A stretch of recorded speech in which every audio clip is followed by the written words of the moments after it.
We are almost to the end. Are we? Welcome to From Center Ice. My name is Courtney. I'm Jacqueline. What you been up to?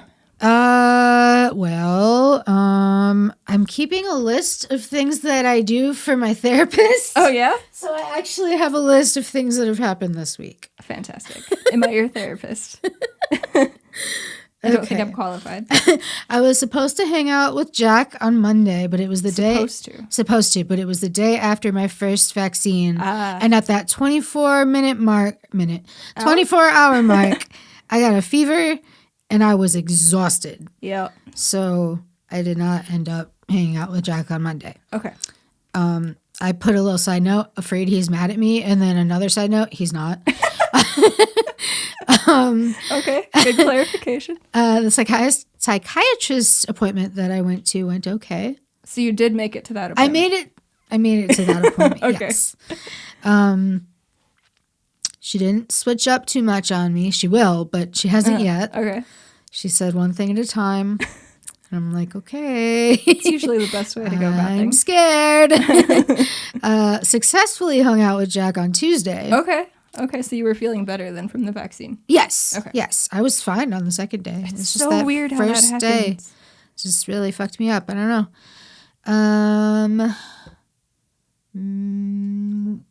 know. Missed my doctor appointment on Thursday. Totally forgot. Thought it was Wednesday. It wasn't Wednesday. It was Thursday. And I was supposed to go to my doctor appointment. Days don't exist in COVID time. No, they don't. But I'm going to have to call them. Today is Saturday. Okay, well, I'll have to call for them another Monday. hour. It's Saturday. Well, you know, late. we were doing stuff. Yeah. I went to Woodman's on Thursday with my immediate family. And that was a good time. Grocery shopping is a good time? I kind of enjoy it, yeah. Really? Yeah, I mean, I don't like being around that many people, Yeah, fair. But I enjoy the action of grocery shopping, yes. Okay. Last night, which was Friday night. It was. We played games. My brother and his wife and my nephew came over, and my dad came over, and my two brothers were already there. Dang. And my mom was there. Big old game night. Big old game night. Baby wanted to be involved. He sure does. He just knows when we're recording, and he's like, I must scream in the background. Yeah, but we played one week werewolf. I have no idea what the name of it is. I don't know. It's like a card game, but there's an app on your phone that you have to get, and it like narrates what you're supposed to be doing. Interesting. It's really cool because like there's either one or two werewolves in each round. Okay. And if you're the werewolf, you have to try to convince everybody that you're something else. So you have to lie. And I'm really, really bad at lying, except for one time I was the villager who doesn't do anything. I said I was the villager. And I looked at everybody, I was like, I was actually the villager. And I wasn't. But they didn't catch me. So. I wouldn't be able to play that game with you. Why? Because you would know. I know instantly. exactly. Like I can't play with my mom because I know her tells. She can't lie for shit. No, she can't.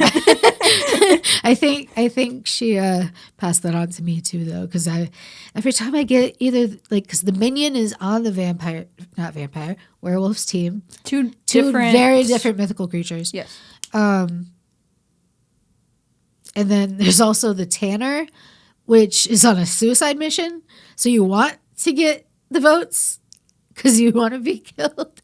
This is a very odd game. It's so much fun, though, and we played it for like 5 hours. It sounds fun, just very odd. It is. It's an interesting... And like there's different characters that you can like swap the cards out for, and they have different actions. I don't know. It was cool. I love that game.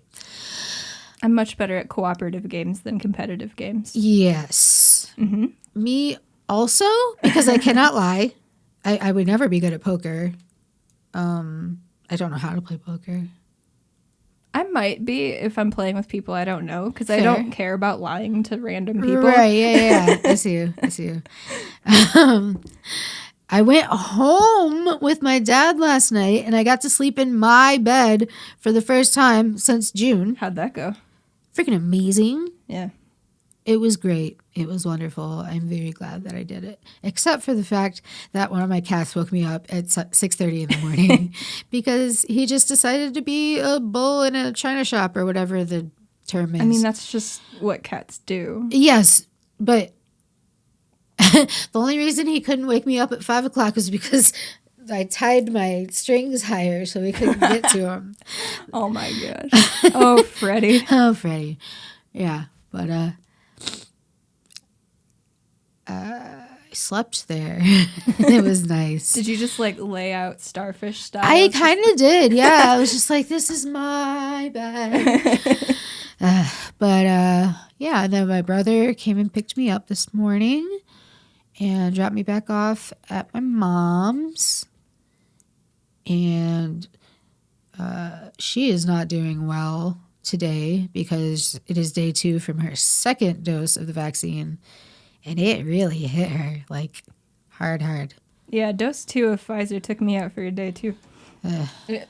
It wasn't as bad as what it sounds like she's dealing with, but it wasn't fun. She's in a lot of pain, just, like, general body pain. Yeah. Like, everything just hurt. My joints were very achy. Yeah. But I never got a fever. No? Mm-mm. I don't know if she did or not. I don't think she took her temp, but anyway. Yeah, it's weird how the symptoms just stick around for 24 hours. Right, and then they just go away. And then they're just gone. Like, that's weird. Okay. Super sure. weird. Uh-huh. I mean, I guess it's a good thing because it's better than them sticking around longer. Oh, definitely. But yeah, that was all from this week. I don't have a list week. from, I know. It was my doctor appointment week. Mm. And I missed one of them. I had 3. I missed one. Hey, 1 out of 3 is not bad. It's still bad. I needed to go to the doctor. It's not bad. Not. Is it though?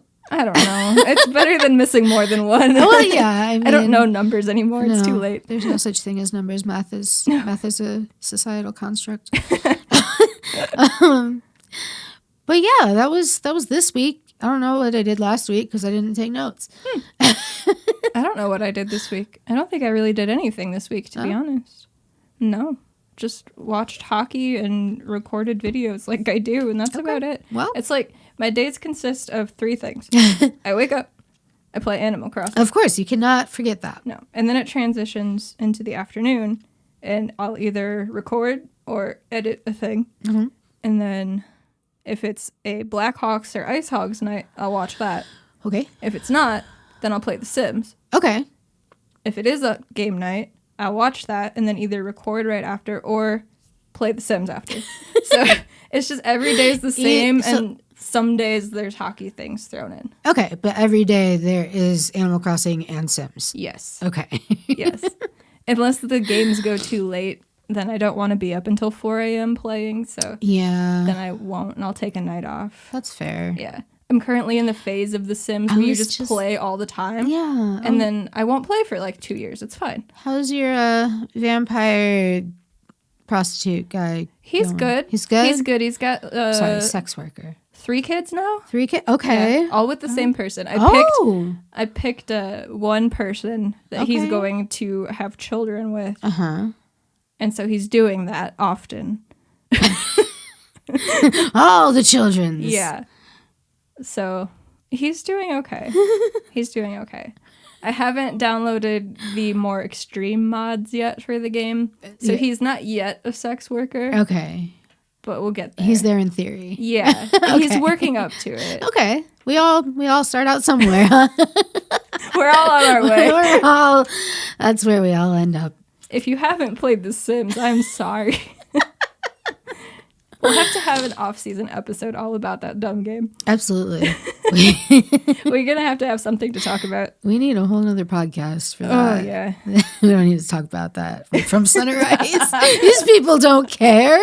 Maybe they do. Well, then they can follow our other podcast. You're right. That we don't have yet. No. But we do have this podcast. So we do. If you enjoy it, you can follow us on all of the social media pages or you can email us. And our email address is vfcenterice@gmail.com. Our Twitter is @vfcentericepod, and our Instagram is @fromcentericepod. Or you can just go to FromCenterIce.com and there's links. Soup's easy. There's links. If you're watching this on the YouTube page and you are not subscribed yet, like it. Like the video. Like the video. Subscribe to the page. We want to get a custom URL. Please, we just need 100 followers. It'll make it a lot easier for you to find us. Yeah, so comment on the videos too, because that helps with the algorithm. That's the one. That more people will be able to see. I know math words. Yes. Even though math isn't real. It's not. Neither are numbers. Or birds. Or birds. If you enjoyed this podcast. I promise we talk about hockey. We're getting there. We'll get there. Go over to iTunes and, subscribe, first of all. Of course. But then rate and review us. Yeah. It helps if you type a little thing in the review box. I don't know why, but it does. Just want to hear all your opinions. Yeah, we like opinions. Opinions are cool. I like to read them. I don't say I always like opinions. I like the opinions, but I like the action of reading the opinions. Yeah, everybody that I've talked to that listens or has listened to this podcast, I enjoy their opinions. Okay. So I will probably enjoy reading yours. Probably. There's a good chance. A very good chance. Yeah. The probability is high. Going back to math. Math, which doesn't exist. Last week we were a science podcast. This week we are math. But yeah, rate, review, subscribe on all of the things. We'd greatly appreciate that. Yes. And get in touch with us. Yeah, man. Just email us. Yeah. There's that link. Do things. Or DM us. I believe our DMs are open. I don't see why they wouldn't be. Yeah. Twitter DMs, IG DMs. Yeah, I know Instagram is for sure. I don't think you can turn those off. Can you? Maybe you can. Yeah, you can have it so where only... Like people you follow? Yeah. Oh. Well, it's not that, so you can DM us there if you wish. Or maybe I just made that up. I don't know. Me either. But I feel like that's a thing We've that you can DMs, do. So I know you can do it. You can, yes. We've had them. You can also message us on Facebook. That's a thing too, right? Yeah, you can. Yeah. We do have a Facebook page. Into that sort of thing. Just search From Center Ice. Ice. That's us. I think that's about it for links and stuff. Yeah. I believe so. Tell your friends to subscribe to us on YouTube so we can get a real URL. Yeah, we want a URL. That's the goal. That would be great. That would be very nice. Then we would actually feel official. Yeah. Like, damn, we got a YouTube link. We can tell you to go to youtube.com/FromCenterIce. Right now, it's just like a bunch of numbers and letters. It's a lot of numbers and letters. Yeah, so I won't read all that off. Oh, no, you don't don't need to. I would get lost halfway through and be like, shit, I don't know where I was. Oh, no. And you just start all over. It would just be a whole podcast episode of me trying to read the link. Pretty much, honestly. Nobody needs that. No, maybe not tonight. No. So that's basically what I've been up to. Video games, watching hockey, talking about hockey. When I'm not watching the Hawks or the IceHogs or recording or editing something, I just want a break. Yeah, so I don't do things hockey related. That's totally understandable. Because this season, it's oh my god! Did you see? I saw that you saw the tweet. The graph of the playoff odds. Yeah, it was a nice little tent for the Blackhawks. It looked like a nice St. Louis arch. It did. Oh, the arch. The arch is terrifying. We have had the pleasure of going to the top of the arch. We sure did. Those pods that take you up to the top of the arch are about the size of this table, and they fit they're supposed to fit 7 people. Yeah, let's see. There were 4 of us. There were 4. 4? Yeah. It was you, me, Garrett, and Val. Oh, right. But wasn't her sister there, but they went up in a different... I don't think so. No? I think it was just us. Maybe I'm tripping. Maybe. It's possible. But it didn't even seem like 4 small people should be in there. No. They have a nice little air vent, and I just had to have my hand over that. I can feel air from the outside. I don't even have a problem. I don't even have claustrophobia. Me either. Those pods are something else, man. If you've been in the arch, you know the exact pods that we are talking about.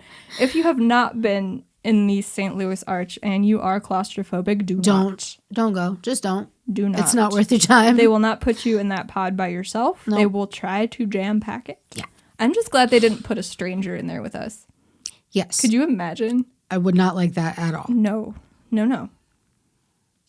Very much would not. It'd probably like be that. somebody who like has BO. Oh no! Or somebody who just talks a lot. Please don't do that.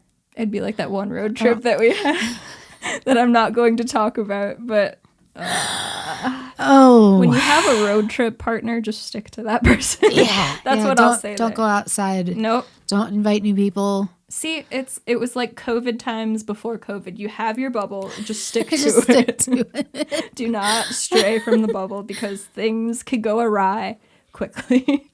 So quickly. Yeah. Like as soon as they get in the car. Mm-hmm. Yeah. Pretty much. Oh, I miss road trips. Yeah. Not to St. Louis, though. No. Well, I do. I like St. Louis as a city. It's fine. I guess. I guess. No, I like St. Louis as a city. I fucking hate the Blues. I like the experiences that we've had there, but other than that, I could take it or leave it. Okay.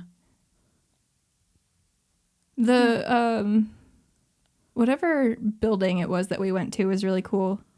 I think it was a government building. I don't know what it was. Yeah, I think it was the Capitol. Was it? Yeah. That was I think really that was cool. the That Capitol was really building. pretty. That was amazing.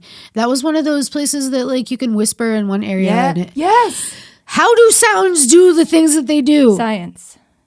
And math. And math. Lots of both of those things. Because you can't have science without math.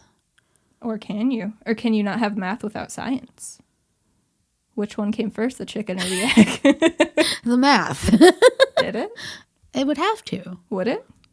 Maybe.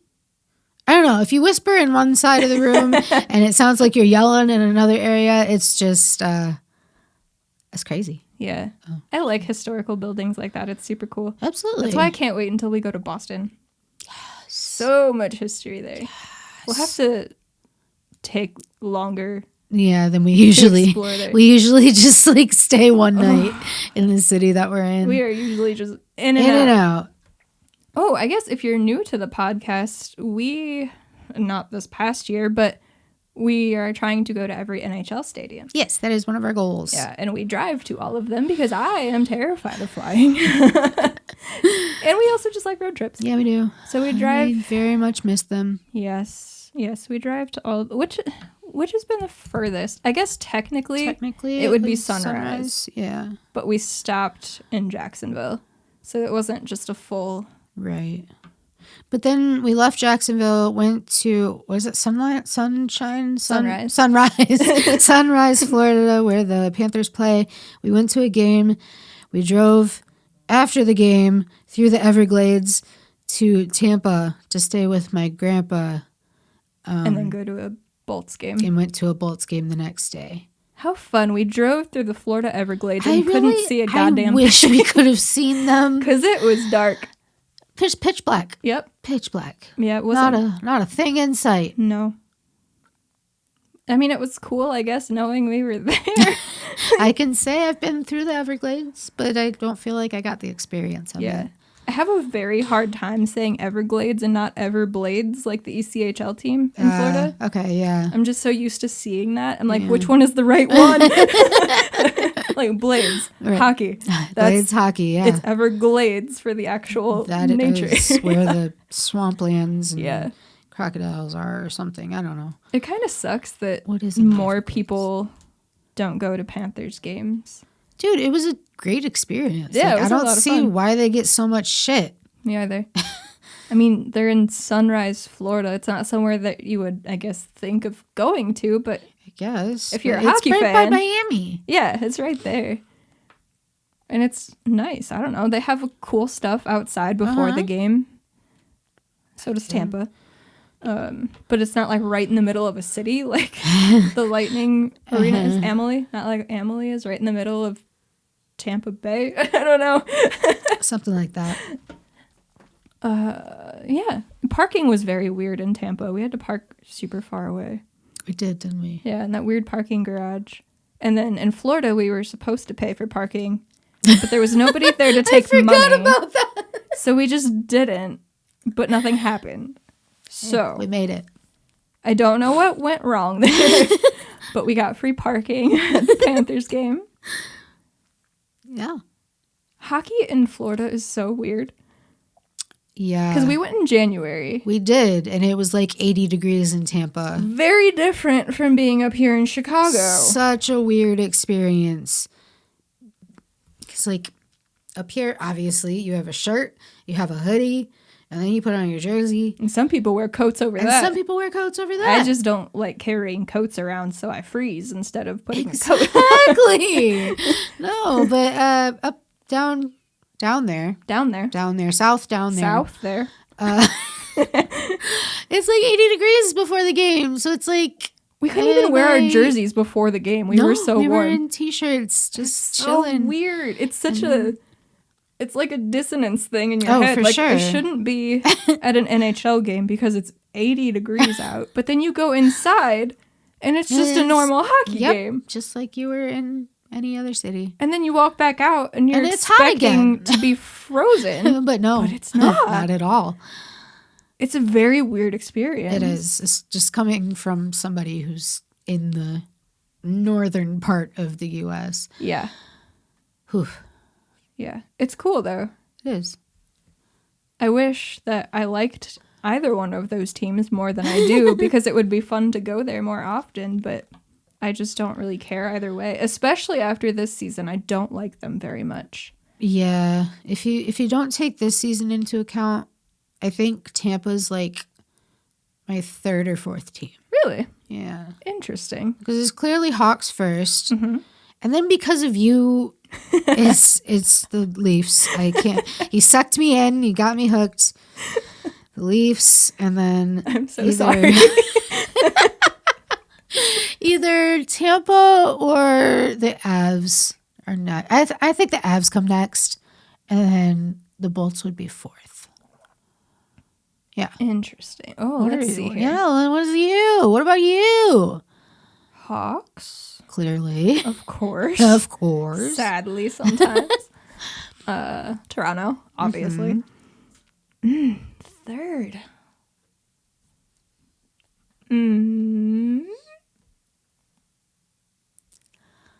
I just have a very hard time liking other teams. I mean, that's totally fair. I think I might have to go with the Hurricanes. Okay, yeah. I like the Canes too. And then I think just on principle, I have to hate the Avalanche. But you like them.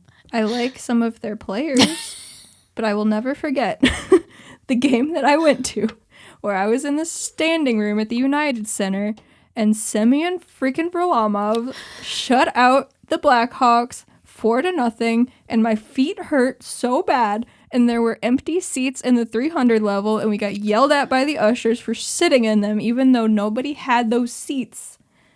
And it was terrible. So I will never like the Colorado Avalanche because of that game. That's not fair. It sure is. I suffered. No, you did. You did. But I mean, we've been to Colorado and gone to an Avs game. Sure. And they shut out the Buffalo Sabres. There's a theme here. That when I see there's the Colorado going to be a Avalanche, shutout one way or another. Yeah. And it's usually them shutting out somebody. At least when we saw them in Colorado, it was Grubauer and not Varlamov. Ooh. That makes it Wasn't a lot he injured worse. at the time or something? No, he was already gone? Was he? Maybe? No. I don't think so. When did we go? Was it 2018? Yes. When did Varlamov leave Colorado? Let's see. Varlamov. Or maybe... I just know Grubauer was in net. Yeah. Let's see here. He started playing with the Islanders in 2019. So, yeah, he was with Colorado. Because we went in 2018, right? Or was it 19? Oh, heck. Give me a moment. No. Fink came here in 2018. Right. We went there in 2019 because it was the year after. Yeah. Okay. So he was with the Islanders. March 2019.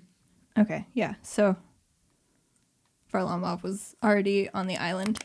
Huh. And we've been to the island, too. Damn, we have, haven't we? That game was everything fever dream. Everything about that was very odd. I don't know how we got there. And then we were just there, and somebody was very confused why I was wearing a IceHogs Yoki Haru jersey. I mean, the Islanders were playing Buffalo. That's why I was wearing it. Come on, make the connection. It was actually this one right here. That's the one that's behind me if you're watching the video version of this.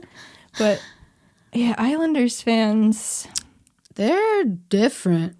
They are. They like sandwiches. Why do they like sandwiches so much? Everything was a sandwich. Everything on Long Island is a sandwich. Put it between 2 slices of bread. They'll eat it. Yep. While sitting outside in the rain, staring at Nassau Coliseum. They were just looking at the I don't know the arena what's in the from water. the outside while it was raining. Just sitting by their car in their little seat. There's something in the water on the island, and it makes everybody fucking weird. It's so odd. And, their fans are very aggressive. Yeah. So are St. Louis fans. Well, they're a which whole one other is monster. worse? Which one is I worse? think Definitely St. the Louis. Blues. Yeah. Yeah. Maybe we've just been there more. Yeah. I don't know. We just haven't had many good experiences with Blues fans. Mm-mm. Because, the first... No, go ahead. Oh, okay. Well, when we go to a game, it doesn't have to involve the Hawks. It never does when we travel. No, she won't travel to see the Hawks. Nope, because we will see them lose, and I will be in a bad mood for the rest of the trip, and nobody wants that. Right, You don't want that. I don't want that at all. No. So when we go to these games, we're just there to visit the arena and see them play. We try to pick games we think would be interesting. Right, yeah. And where was I going with this? What was I? I don't know. We were talking about St. Louis. Oh, okay, no. Yeah, when we When we go to these arenas. we go to these arenas. We are usually rooting for the away team. Sometimes. Not every time. Not every time. We were for the Avs at the Avs. Mm-hmm. We were for Any team in the Central we are rooting against. How about fair. that? Yeah. Who was playing the Preds? Do you remember? I feel like I forgot that game entirely. Buffalo? Really? I want to say it was Buffalo. Maybe. Oh, geez, here she goes. Because I'm pretty sure Leonard was in net. Oh. Because I remember specifically yelling about Robin at one of these games, and I'm pretty sure it was that one. Okay, well, yeah, anyway, I was saying we usually root for the away team. Not always. There are some places that we will be homers for. But usually the other players, the other team's fans are pretty nice to us. I mean, they don't harass us too much. Like, there's obviously the little, like, jabs and stuff, like, but that's just giving you shit. It's usually lighthearted. Yeah, usually fun. We can laugh about it. Not in St. Louis. You better be rooting for the Blues if you go to a St. Louis game, or you're going to have a hard time. Dude, they were fucking mean. They were. Your brother almost got in a fight. I know. I've never seen my brother that upset. But they were talking mad shit to me and, like, calling me an ugly bitch and, like, all this other stupid shit just because I stood up and clapped when the Capitals scored on them. Remember when Ovi got a hat trick? I sure fucking do. I think that was the first one that we went to. I think you're right. And I said, wouldn't it be fun if Ovechkin got a hat trick? And guess what the fuck happened? Oh, I was so happy. Oh, you called it. That's beautiful. We've seen the Blues lose every time we've been there. You're right. Oh, it's amazing. But now Garrett and Val don't live down there anymore. No, we have no reason to go to St. Louis anymore, which is probably, totally fine. It's probably for the best because we had that great record. There's no reason to go and ruin it. No, don't need to push the limits. Where else have we been? Detroit twice because we've seen both arenas. Columbus is always a great time. Always. We need to go for our 5th game. Which was supposed to be last year, and then, the Rona came around. Hey there, Rona. Oh, okay. So clearly we've been to Chicago, we've been to Columbus, we've been to Detroit, the Joe, and what's the new one? Little Caesars. Little Caesars. Yeah. We've been to Minnesota. We've been to St. Louis. Fucking Minnesota, dude. That might be my worst one. Because that child moved your leg. Push me. Who does that? Children in Minnesota, I guess. St. Louis, Nashville, Florida, Tampa, Colorado, Pittsburgh? Yep. Remember Crosby got in a fight? I'm sorry, my brain was zapped. Yeah, and the Islanders, and that is the end of our list. The Islanders and the Penguins were on the same trip, right? I feel like yes. I always forget we went to that Pittsburgh game. We started it with the Isles, and then because we drove from Rockford to the Islanders game. Straight through. Would not advise. No, you'd be a little loopy by the time. Yeah, we left after work, and we got there after the gates had opened for parking. And we drove straight through. Yeah. That was a time. There are a lot of bridges going into Long Island. Well, it is an island. You have to get there somehow. I was not having a good time. Bridges are one of my biggest fears. Yeah. But fucking Minnesota, dude. That's got to be the worst. I think... Go ahead. Oh, I just had I had better expectations for it than I ever had for St. Louis. Okay. So St. Louis couldn't disappoint me. Okay. Because I knew I was going to hate it. Right. They do have a Tim Hortons in their arena. They do. Which also pisses me off because you're further south than Chicago. Dude. But I had better expectations for Minnesota because everybody says, oh, Minnesotans are so nice. No, not at Wild Games. Absolutely not. Not at Wild Games. They were playing the Tampa Bay Lightning. No. Yes. No. Sharks. We've seen too many games. I'm pretty sure they were playing the Sharks. Yeah. I don't know that we were wearing a team-specific... I don't think so. We were just kind of there. Yeah. We might have been wearing IceHogs stuff. That's usually what we default to when we don't have gear for either of the teams. We're like, IceHogs, you won't know what we're doing. But everybody was so rude. So rude for no reason. It was weird. Like, literally no reason. We did nothing to them. We were just chilling. Yeah. Like, we tried to ask a couple questions to the workers. We were trying to find a shot glass because I buy a shot glass at every arena we go to. And they were totally clueless and didn't want to answer our questions. It was just very weird. Which one's Excel Energy Center? Minnesota. Okay. We went there in 2018 and we were wearing... I had a blue scarf and you had a Jacksonville So they were playing hat. Tampa. Yeah. Where did we see the Sharks play? We saw the Sharks play in Tampa. Is that what it was? We saw the Sharks somewhere. Is what happened. Yeah, no, it was the Sharks in Tampa. Okay. Yeah, I knew I wore Jacksonville to somewhere, so it was Minnesota. Uh-huh. Nobody knows who the Jacksonville Icemen are. Come on now. Nobody watches PCHL. But my sister lives in Jacksonville, so I got the jersey when I went there. But yeah, dude, fuck Minnesota. I'm never going back there. Try to find a shot glass. I like to get a mini goalie stick. Yes. And what do I get? A puck? And a hat. And a hat for every city we go to. They made everything impossible, and they just have little kiosks. There's no, like, big store. That always confuses me when arenas don't have, like, a team store. Where are we supposed to buy things? These little kiosks aren't shit. No, you make us walk around the whole fucking arena, and nobody knows where anything is. My bad. We asked one of the workers, like, where the store was, and they were like, yeah, just keep going. It's up there on your left. And there was no store? There was no store. I don't know. It's very weird. Very weird. And then when we were, I guess what you would call a store is basically like a cutout in the wall where they have merch. We were standing there and it was very, very packed. And this child needed to get past me. But instead of saying, excuse me, like a normal human being, he takes both hands, puts them on my leg, physically moves it out of his way, and just goes walking past me.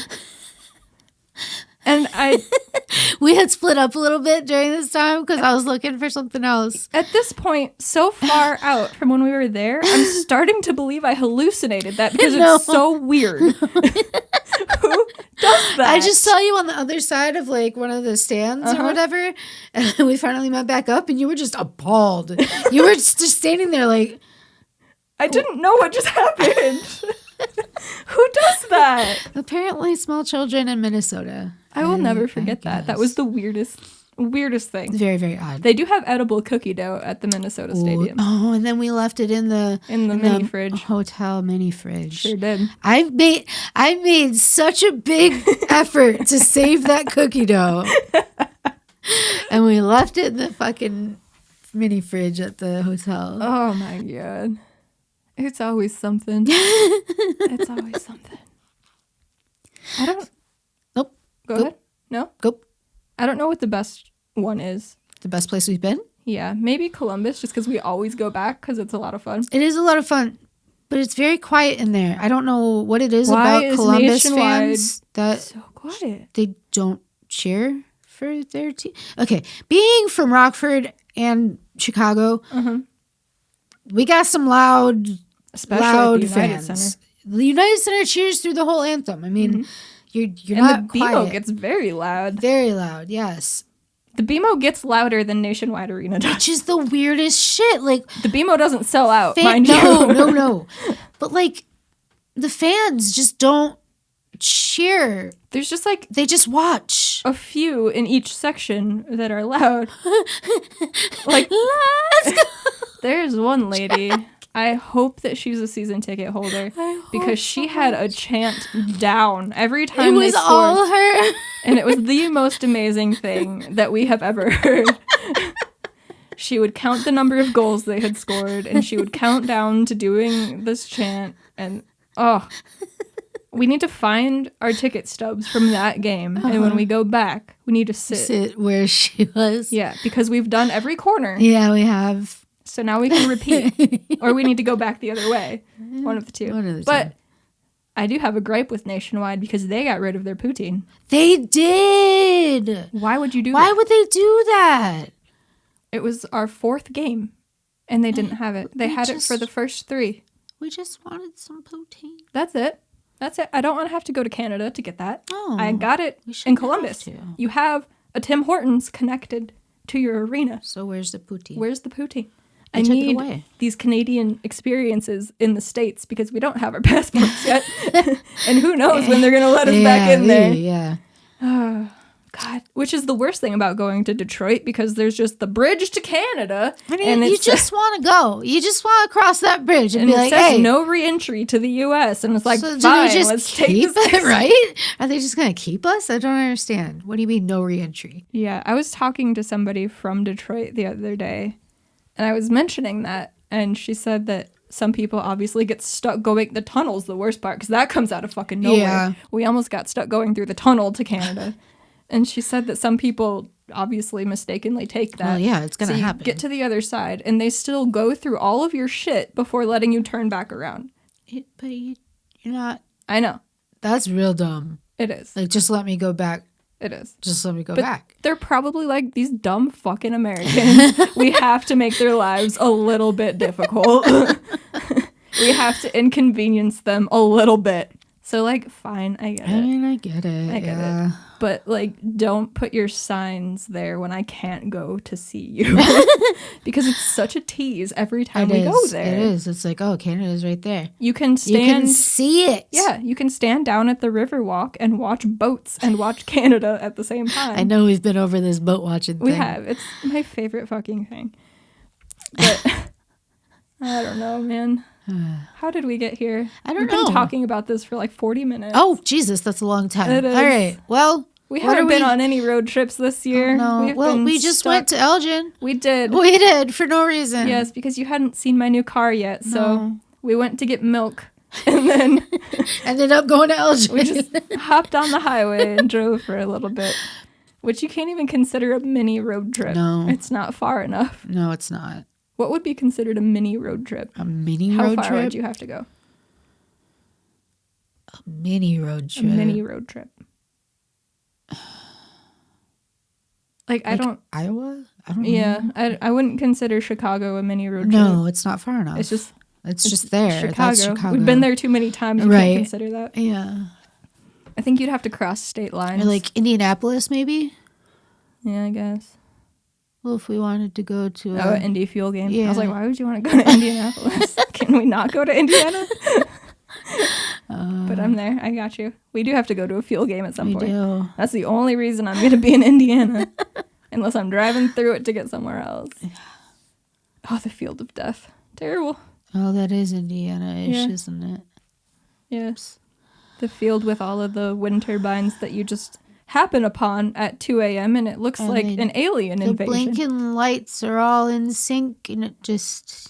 And some of them are super close to the road, so you drive by them and then just see right the big silhouette. Oh my god, it is like an alien invasion. Not cool, especially when you're lacking sleep. At 2:30 in the morning when you're just driving through this place. Because the first time we saw it was when we went to Cincinnati. Oh, fuck Cincinnati, dude. And that might have been one of the dumbest road trips we've ever taken. Oh, for 100%. Why did we do that? I mean, every aspect of the trip was good. It was a great trip. But what we did was so dumb. All right, so here's the deal. We were up north in northern Wisconsin. Like, think Wisconsin Upper Peninsula border area. Right there. That far up in Wisconsin. All the way through Wisconsin. All the way up. And the Spill Canvas, a band that we both like, was going on their quote unquote last final tour. How many times have we seen them since? Like 3? Yeah. But anyway, they were the closest show that they had on this reunion tour thing was in Cincinnati. Because there was one in Illinois, but it was canceled. It was canceled, yeah. So we're like, shit. So they just weren't going to do that date. And you were like, hey, they are in Cincinnati. And then I drove us all the way from basically the UP to Cincinnati. Forgetting the time change. And still got us there in time somehow. We just won't talk about how. That was such a... Fuck Cincinnati, dude. There's nowhere to park. The streets are angled it's fucking New York. There's no 24-hour gas stations. Where are you supposed to get gas? You're not. Not at night. What if you still need gas? You gotta get somewhere on the highway. What if you don't have the gas to go to get the gas? Do better. I don't understand. I don't. So we made that whole drive. And then we drove home right after it, didn't we? All the way back. All the way back to Rockford I drove us Cincinnati. Back. I drove us there. You drove us back. It was great. Yep. Was that the time we took my car? Yep. Yeah. It was. Is that the only time we've taken my car? Yep. It was. Oof. Because I'm a control freak. She is that, but it's okay. I need to drive. It's okay. She knows that I'm here if she needs me to take over. You're a very good passenger. Thank you. Mm-hmm. I try my best. You look up everything I need you to look up. I do. Like, hey, what is the weather? Because I see clouds. Yeah. And then you tell me the whole forecast. It's great. I do for like the next 4 days. It's great. It's amazing. It's all you wanted to know. Oh, man, that was dumb though. We got home at like 6 a.m. And I had to work the next day. You sure the fuck did? I went to work like an hour after we got back. And that wasn't the only time we've done that. The first Blue Jackets game we went to, overnight, we drove there. We saw the game. We drove back. Oof. We were young and dumb back then. Yeah, that was 5 years ago. 2016. Yeah. Wow. We're 23. Definitely young and dumb. Nobody is smart at 23. No. You drive to Columbus and back in one night. Real dumb. Real dumb. And then go to work. Yeah. There have been some experiences. Wow. But this is what happens when we don't get to go on road trips for a while. We just talk about our past road trips. About all the ones that we've been on and look longingly into the future when we can once again go on them. I want nothing more than to just go. Mm-hmm. I don't know where. I don't care where. Just somewhere. Just go. I just want to go. Yeah. Anyway, this is a hockey podcast. Yeah, hi. We kind of talked about hockey with the different A little arenas. bit. Yeah. Avoid Minnesota at all costs. You might get shoved by a child. Yeah. Don't go to St. Louis unless you're a St. Louis Blues fan, Don't because you'll go get to- yelled at. Yeah. Don't go to the island unless you You really like like sandwiches.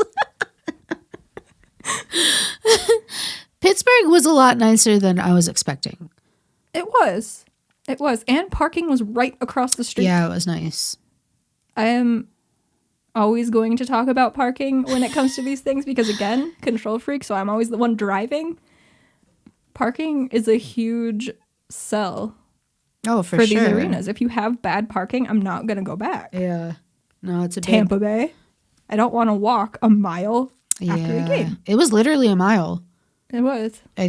I remember we were GPSing it on our phone. They were doing construction, so maybe there's closer places to park now, but there was a Maybe. bunch of construction going on. That's true. Florida was super easy. Uh-huh. Columbus is super easy. Just that Yeah, I didn't Florida. pay for We just drove onto the lot, parked and went. And nobody said shit to us. Yeah. Nassau is easy. It's right there. If you parked right next to the Pringle, your arena looks like a Pringle. It does. Little Caesars is horrible. I mean, the access is easy, but it's $50 to park at Little Caesars Arena. How can you expect people to pay It's that not that much? expensive in Chicago. You can pay No. $25. $50. That was infuriating. Yeah, I mean, paying for parking usually doesn't feel great, but people who complain about parking at the United Center aren't doing it right. They aren't trying. No, but I'm not telling you where to park because I Absolutely don't not. want our lot to be full. St. Louis, we had to park very far away in St. Louis. Did we? Yeah, but we did get there early. No, I thought we went. Wasn't St. Louis the one that One of was them connected? One had a parking garage. The other time we parked super far away. Okay. So I guess it depends on when you get there and where you park. Right. Nashville was right across the street. Thank God. 'Cause we got there just in time. We sure did. Oh, we drove straight back to St. Louis after that one, too. Sure did. Is that it? No, not Columbus. Colorado is easy. They have all their parking right next to Ball Arena now. It was the Pepsi Center when we were there. And that's it, right? Minnesota's right at... No, Minnesota you have to walk a little bit. But it's not too far. No. But Yeah. don't complain about parking in Chicago because you have it real good. You just haven't been anywhere else. No, you just gotta... It's literally all around the United Center. Don't complain. No. So, you want to talk about the NHL? Yeah, what's up? Cool. So, 3 days ago-ish, Pierre LeBrun tweeted out, the NHL on the GM's call today shared its hopeful target date for puck drop next fall is October 12th. I saw that right after my birthday. Yeah. So mark your calendars. That might be the start of next season, or that might be when the Stanley Cup is being awarded for this year. You never know. Oh. Depending on how many games get canceled and well. postponed and all that. And then the tweet goes on to say, which is about a week or so later than normal, training camps hopefully opening September 22nd. Again, that October 12th start date is if there are no delays. So there's that. The day after, Pierre LeBrun, again, tweeted, interesting takeaway from sniffing around yesterday after the GM's meeting. The NHL and IIHF view the end of May as a deadline of sorts to figure out a deal with the IOC for next year's winter games. NHL needs to know in order to put together the 2021-22 schedule. So we should know by the end of May if NHL players are going to the Olympics. Oh, that's what that is. Okay. So that's something to keep an eye on. That's very interesting. You said by May? Yep, by the end of May. By the end of May? Okay. I hope they do. It's just not as fun to watch when the NHL players aren't there. No. It's like you clearly need these people to have an accurate representation. Like, it's still good hockey because you still have professional players Oh, that for can sure. go, but it just wasn't as fun when they weren't there for the last one. Yeah. And then this one was from tonight. Zdeno Chara played in his 1600th NHL game. All right. Just let that sink in. That's a lot of games. Patrick Kane just played his 1,000. Yeah, That that's is 700. 600 Oh, more. 6 more? Yeah. I thought you said 17. No, 16. My bad. 16. That's 600 more. Math. That's a lot of NHL That's games. a lot of games. Mm. Has he ever been like seriously injured? Probably. Yeah. I know he's been here obviously fucking forever, Mm-hmm. but I couldn't tell you a specific injury, but I'm going to say the odds are good. well, out of that being many that games. here, yeah. That's That's madness. Let me see if hard Washington to wrap your mind won. around. It's weird to say Washington when Instead of- talking about Chara instead of Yeah. Boston. Let's see. It's always going to be weird seeing him in a jersey that's not Boston. They did. They won 6-3 over the New York Islanders. And Ovi wasn't playing tonight because he's out with a lower body injury. Really? Mm-hmm. I thought he was indestructible. Russian machine never breaks. That's the one. Also a very good website for Caps News. The next tweet I have on here is about Alex Ovechkin, actually. Is it? It was from a week ago. Okay. From Dmitry Filipovich. He said, it's year 16 for him, and Alex Ovechkin has now scored 16 goals in his last 20 games. Wow. He just don't stop. He don't stop. Wow. Yeah. He's 35 years old. He's not slowing down at all. At all. At all. None. Better, maybe. We are blessed to live in an era where there is We Alex can Ovechkin. watch him play. Alex Ovechkin. Ovechkin. I'm just so glad he finally got his cup. Oh, yeah. It was long overdue. That would really suck for him to end his career without one. Definitely. It sucks that Lundqvist is probably done and he never got his cup. yeah. He wanted to come back this year, Yeah. but he just couldn't swing it. But sucks. apparently he's doing well after his heart surgery. So Good. that's good. Good. But I did look up Ovi's stats for the year because I was curious after reading that. Of course. So in 43 games, he has 24 goals and 18 assists for 42 points. Come on, Ovi, you can't even be a point per game, you fucking bum. You fucking bum. 42 points in 43 games, are you kidding me? Do better. That's insane. Oh, wow. And the Caps, let's see. When I wrote these notes earlier, they were second in their division. Let me refresh this to see if anything. Oh, they're first now. Oh, there they go. They're first. They passed Pittsburgh to be first All right. in the division. Wow. Yep. Has anybody clinched yet? Yes, Yeah? actually. I'll get there Okay. because I have a different note on that. Okay. So, let's see. Was it the one like involving the Canes? No. Oh, No, no. there was that though. That's the depressing one. Okay.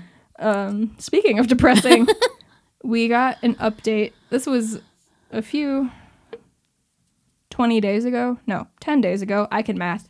Math isn't real. See? Math. We got an update on Ben Bishop though. Did we? Yeah, he's not going to play for the remainder of the season. And I saw that and I was like, has he played at all this season? And he has not. Okay. He had injury. He had injury. Yep, that's all. He had injury. What kind of injury? He had surgery in October to repair a torn meniscus. Oh, that's the Knee. I know that's the surgery that Yeah. my mom just got. Ooh, fun. Yeah, lots of fun. She already thinks she tore it again. So Oh, that's my mom. That's real bad. But yeah, so he hasn't played at all this year. He won't play for the rest of the season. They're going to give him time. Well, to yeah, being a continue his rehab. goalie, your knees are kind of vital. Kind of need that. You're going up and down a whole lot. Whole lot. I couldn't do it. I dislocated my knee a week ago. 2 weeks ago? 2 weeks ago. 2 weeks ago. Yeah, that was fun. It's still not totally back to normal. No, it's not. I can't do stairs, but I can scoot. So one of the deals that we talked a lot about in the last episode, because it was the trade deadline episode, Right. was the trade that Detroit made with the Capitals, which was sending Anthony Mantha to Washington Yes. for Jacob Vrana, Richard Panik, a first-round pick, and a second-round pick. Yep. So, So, 2 nights ago, Jacob Vrana scored 4 goals in a game against Dallas. 4 goals for Buffalo? for Detroit. Oh, for Detroit. Yeah. Oh, why was I thinking Buffalo? Because we also talked a lot about how Buffalo's a clown show in that Well, episode. yeah. Wow. Yeah. Okay. I said that he was probably going to get that hat trick against the Hawks because they played them next. Thankfully, he didn't. He didn't. But he did finally get his hat trick, and he became the second Detroit player to score a hat trick within his first 4 games with the franchise. Damn. The last person to do it was Judd McAtee on November 2nd, 1944. So in this era, he is the only one to have ever done it. The only one to score a hat trick within his first 4 games with Detroit. Damn. So then I was curious. Wait, is that league wide or just for Detroit? Just Detroit. Okay. So I was curious what his stats as a whole looked like since joining the Red Wings.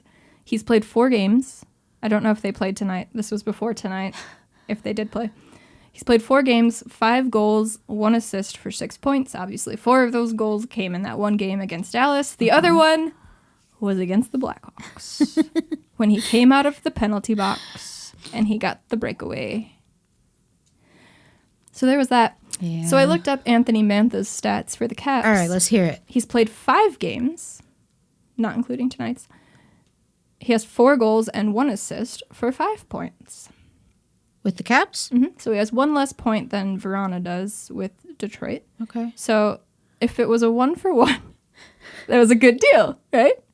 But it wasn't. But the Caps also gave them Richard Panik. So I looked his stats up. 5 games, 1 goal. So, I mean, whatever. But then you have the first and second round picks. Yeah. I still don't understand that trade. I don't know what kind of wizardry Steve Yzerman is working to just make teams do everything that he says. Yeah. Steve Yzerman. But wow, that trade is still blowing my mind. Yeah, I don't know how they came to that conclusion that was an equal trade in any way, but all right. I just want to know who said we are going to add the first and the second round pick. Was it the Caps offering it up? Right. Or was it Yzerman being like, you are going to give those to us? I need to know. Because if it was the Caps, oh no. Oh no. Oh no. Huh. In other deadline acquisition news, Okay. this was from last night, Okay. Rasmus Sandin of the Toronto Maple Leafs says Nick Foligno gave a pre-game speech about how excited he was to be a Maple Leaf. Aw. Well, that's nice. Yeah, that was tweeted out by Luke Fox. That's nice. Yeah, I thought so too. It made me all warm and fuzzy Warm and inside. fuzzy. His dad played for the Maple Leafs, so Aw. yeah, That's nice. it is. And Toronto played tonight, and they won. They lost. Hey, who'd they beat? They won the last game because that was also against Winnipeg. So they've beat Winnipeg twice in a row now. Okay. After losing twice to the Vancouver Canucks. Whoops. That's I believe they lost twice. I know think for sure you're it was right. 1. It doesn't matter. Whatever. They lost to Vancouver after coming back from COVID, which is a beautiful segue into COVID Corner, which was next, which was very unintentional. Man, so good at these segues when I don't mean to be. And it's a smooth segue when it's on accident. I know. So, this was tweeted out 4 days ago, April 20th, by Broad Street Buzz, so Philadelphia. Okay. The Philadelphia Flyers have announced they have launched a COVID-19 vaccination campaign, Take Your Shot, encouraging all to get their COVID-19 vaccination. This is the NHL's first COVID vaccination campaign. The campaign is in conjunction with Penn Medicine, the Black Doctors COVID-19 Consortium, and the City of Philadelphia. So that's exciting. Yeah. I think it's nice, especially since you expand any Twitter thread about COVID and hockey. Mm-hmm. Don't. Just don't. Don't read the comments. Dumpster fire. Never read the comments, but especially this. Don't read the comments. Yeah, so it's nice to see a team stepping up and be like, hey, do this so we can go back to normal. Maybe it will push the right buttons and get people to stop being dumb. Is there any more COVID Corner? There is. Okay.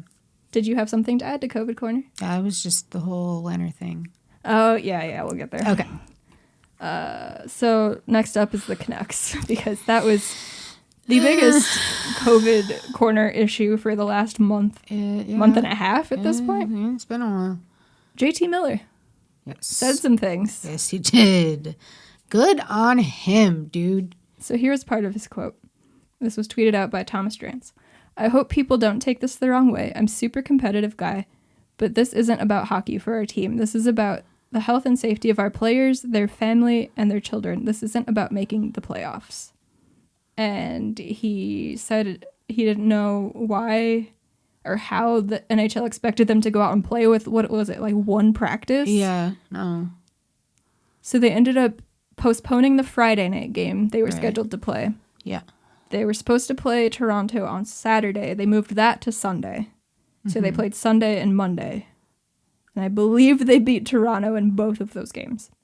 They shouldn't have come back at all. No, and everybody was like, oh my gosh, miraculous wins. It's like, yeah, it probably feels good to come back and get those wins, but that doesn't overshadow the fact they shouldn't have been playing. Right. I don't understand how the league can just be like, no, you got to play. Because it's not about player safety at all. It's never been about player safety with the league. Ooh. The league can give two fucks about player safety, which is why it's nice to see some of these players speaking up. And he might get fined. He might get blacklisted. I don't know. But I don't believe he was fined, thankfully, which was kind of a surprise with how the NHL has operated. Right. He obviously shouldn't face any repercussions. He was saying the reality of the situation. Yeah, and he wasn't even one of the Canucks players who had COVID. No, but but his family didn't get it. But he also hadn't played for a month and a half at that point. And he said even he was struggling to get back into game shape. So he doesn't know how the league expected the guys who are actually suffering with COVID to be able to just come hop back in. Like, no, this has lasting effects. Like it's a respiratory problem. Yeah, and it can lead to other problems too, which is so fucking frustrating when people don't take it seriously, because there's so many people who are still dealing with lasting effects, even people who had caught it last year. Right. They're still suffering from this fucking disease that nobody will take seriously. And it's just mind-boggling. And they're like, oh, only old people and immunocompromised people die. Do you not care about these people? Is that not bad? Do you not care about the elderly people in your family? Do you not care about your aunt who has a fucking autoimmune disease? Like, I'm pretty sure. I don't understand. Why would you want to sacrifice the weak? Because they can't be inconvenienced. It's ridiculous. I'm pretty sure there's a good percentage of people in your life who are young, who are seemingly healthy, but have one or more underlying issues and are immunocompromised. 100%. You don't know what anybody is going through. You have Nobody no is idea. telling you every single problem they have. Because you're not entitled to that information. It's not your business, right? And you shouldn't be able to force these people into this box of not worthiness. Like, right. I don't understand.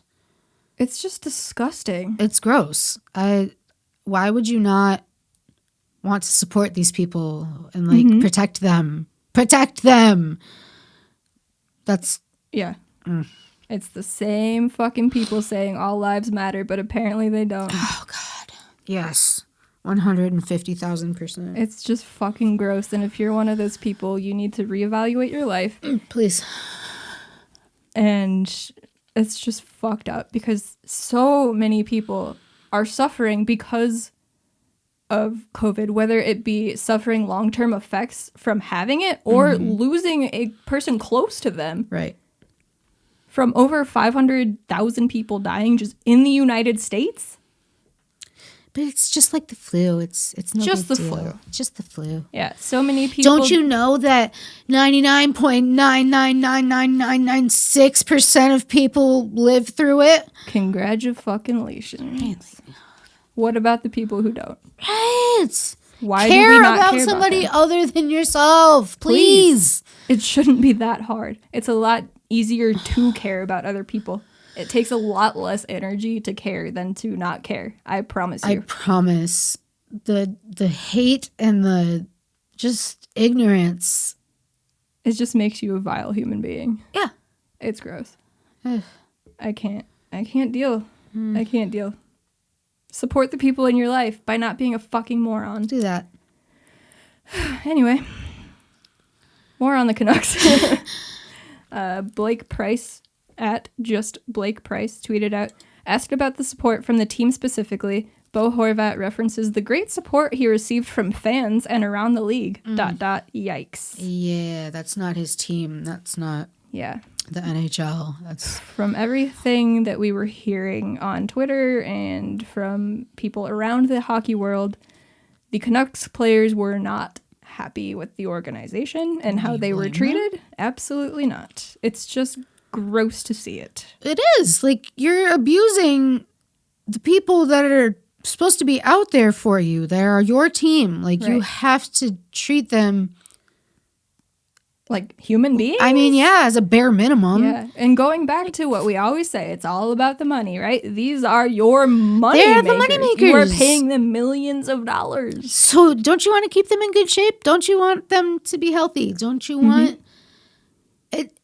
That's like paying a racehorse. Let's go with a horse. Okay, a horse. Millions of dollars. To perform for you. And then you take a baseball bat and just whack out all their knees. How are they supposed to perform? Yeah. How are you supposed to play hockey if you can't your breathe? lungs are being affected? Yeah. If you can't breathe, if you're having any of the mobility issues, if you're having brain fog, vision issues, all of the above. Like, I don't understand why you would ever treat your team as less. I'm not saying treat them like royalty. No, but don't treat them like pieces of meat. Exactly. No, they're here playing for you. Yeah. You need to, at the very least, respect them. And at the most, treat them like royalty. Like, fucking make sure that they're in good shape. Like, they're ready to play. Their lungs are fine. Like, and if we know the league's not going to fucking do it because they expected them to play with one practice under their belt.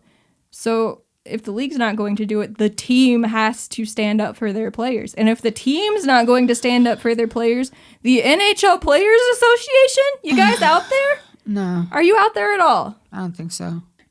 What fucking good are you? Yeah, you got one of their games postponed. Like, congratulations. Ridiculous. If I was a player in the NHL, I would not be happy with the people who are there to supposedly support me. Right. Anywho. Yeah. Thomas Drance also tweeted out. This was a quote from Bo Horvat as well. My wife tested positive as well. It hit her a little harder than it hit me, and it's going to take some time. She's starting to get through it now, and that's the last thing I was worried about at that point was getting on the ice and playing hockey. And then Sutter says his 23-week pregnant wife had COVID along with both of their children.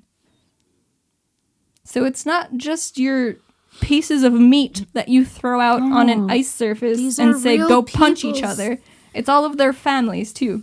It's real people that we're dealing with here. Like, human beings. Human beings.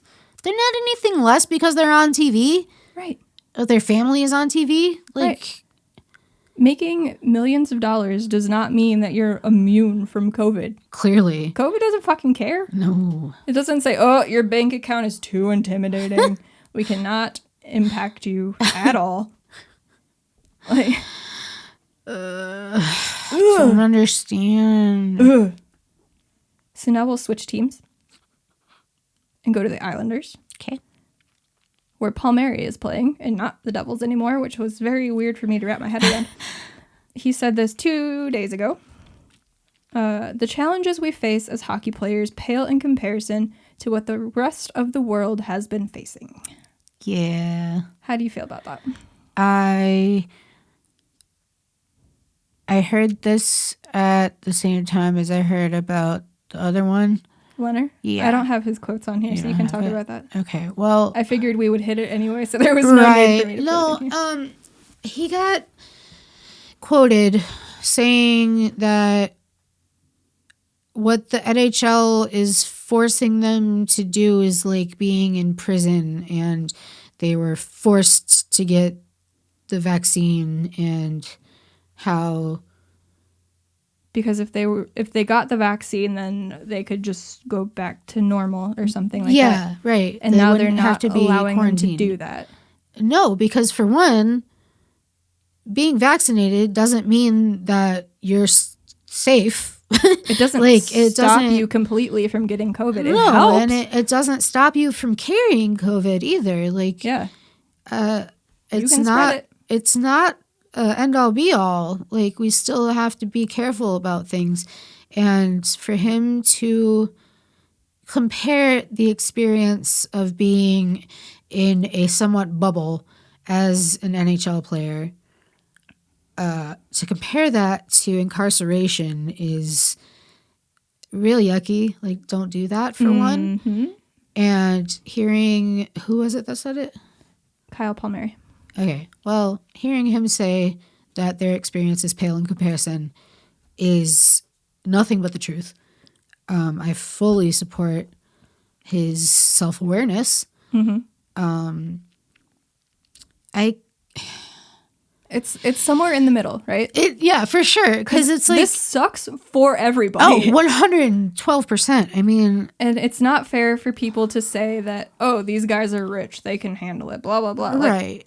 They're going to have a lot easier time dealing with staying home and being around their families because they can afford to do such That's things. what I was going to say. Like, I think the dividing point here is that they can afford to just stay in how little of a bubble they want and not face many repercussions. Right. They can afford to not work. Exactly. That's what I was getting at. Yeah. Like, regular people can't just stop going to work. Like, that's just not an option. Life still goes on, even though COVID is ravaging communities. Like, I was trying to say something and I lost it. It's tough, right? It's tough for everyone, yes. Nobody wants to be here. It Right. sucks for everybody. And Robin, comparing it to being in prison is wrong. And he did catch himself. He said, I think my quote was taken out of context. He did clarify himself on Twitter. Let me go find that and read what he said. Because I'm pretty sure he apologized for even comparing it. He did. But at the same time. Yeah. You, as a hockey player, are around 20 guys on your team? Ish. 20-ish? More than 20. Whatever. Around there. 20, 23. You're around that many people. Yeah, you have to not do some of the things. You can't meet in hotel rooms and all of that. But you get to see these guys pretty much on a daily basis because hockey has been basically daily since it started. Yes. And not only them, but you get to see the other teams. There are so many people who haven't seen their families in over a year. Yeah. Are being forced to go to work in dangerous environments because they can't afford not to. Yep. So I do take issue when I hear sports figures complaining about quarantine. Right. Because you haven't done as much as most other people around the world have. When I was listening to one of the Canucks players' statements, you said something about 50 days of being in quarantine. I was like, we've been here for over a year now. It's been over a year, okay. Yeah, 50 days. It's so... It's still... The point is that it sucks for everybody. Like, I came to this realization yesterday. I just wanted to say that, so I'll remember, but go ahead. No, you could... Oh, but I realized how many times throughout the past year and month, however long it's been, since the beginning of last March, I've gone a week or two or more without physically seeing another human being.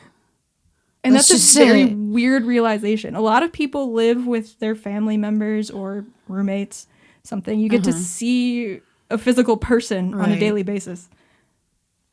Nope. It's very weird to think about. Yeah. And I mean, I prefer it, so I'm not going to complain about that part. Right, because there's also levels of privilege to that even. Absolutely. 100%. 1,000%. It's just, it's hard. Everybody has it hard in their own way. Right. Nobody has had it easy in this past year at all. No, definitely But not. there's things that you don't say, like comparing it to a prison. So I found his Twitter clarification. He said, this is Robin Leonard, as I'm frustrated like a lot of people in the world right now, everything didn't come out of today's press in the right way.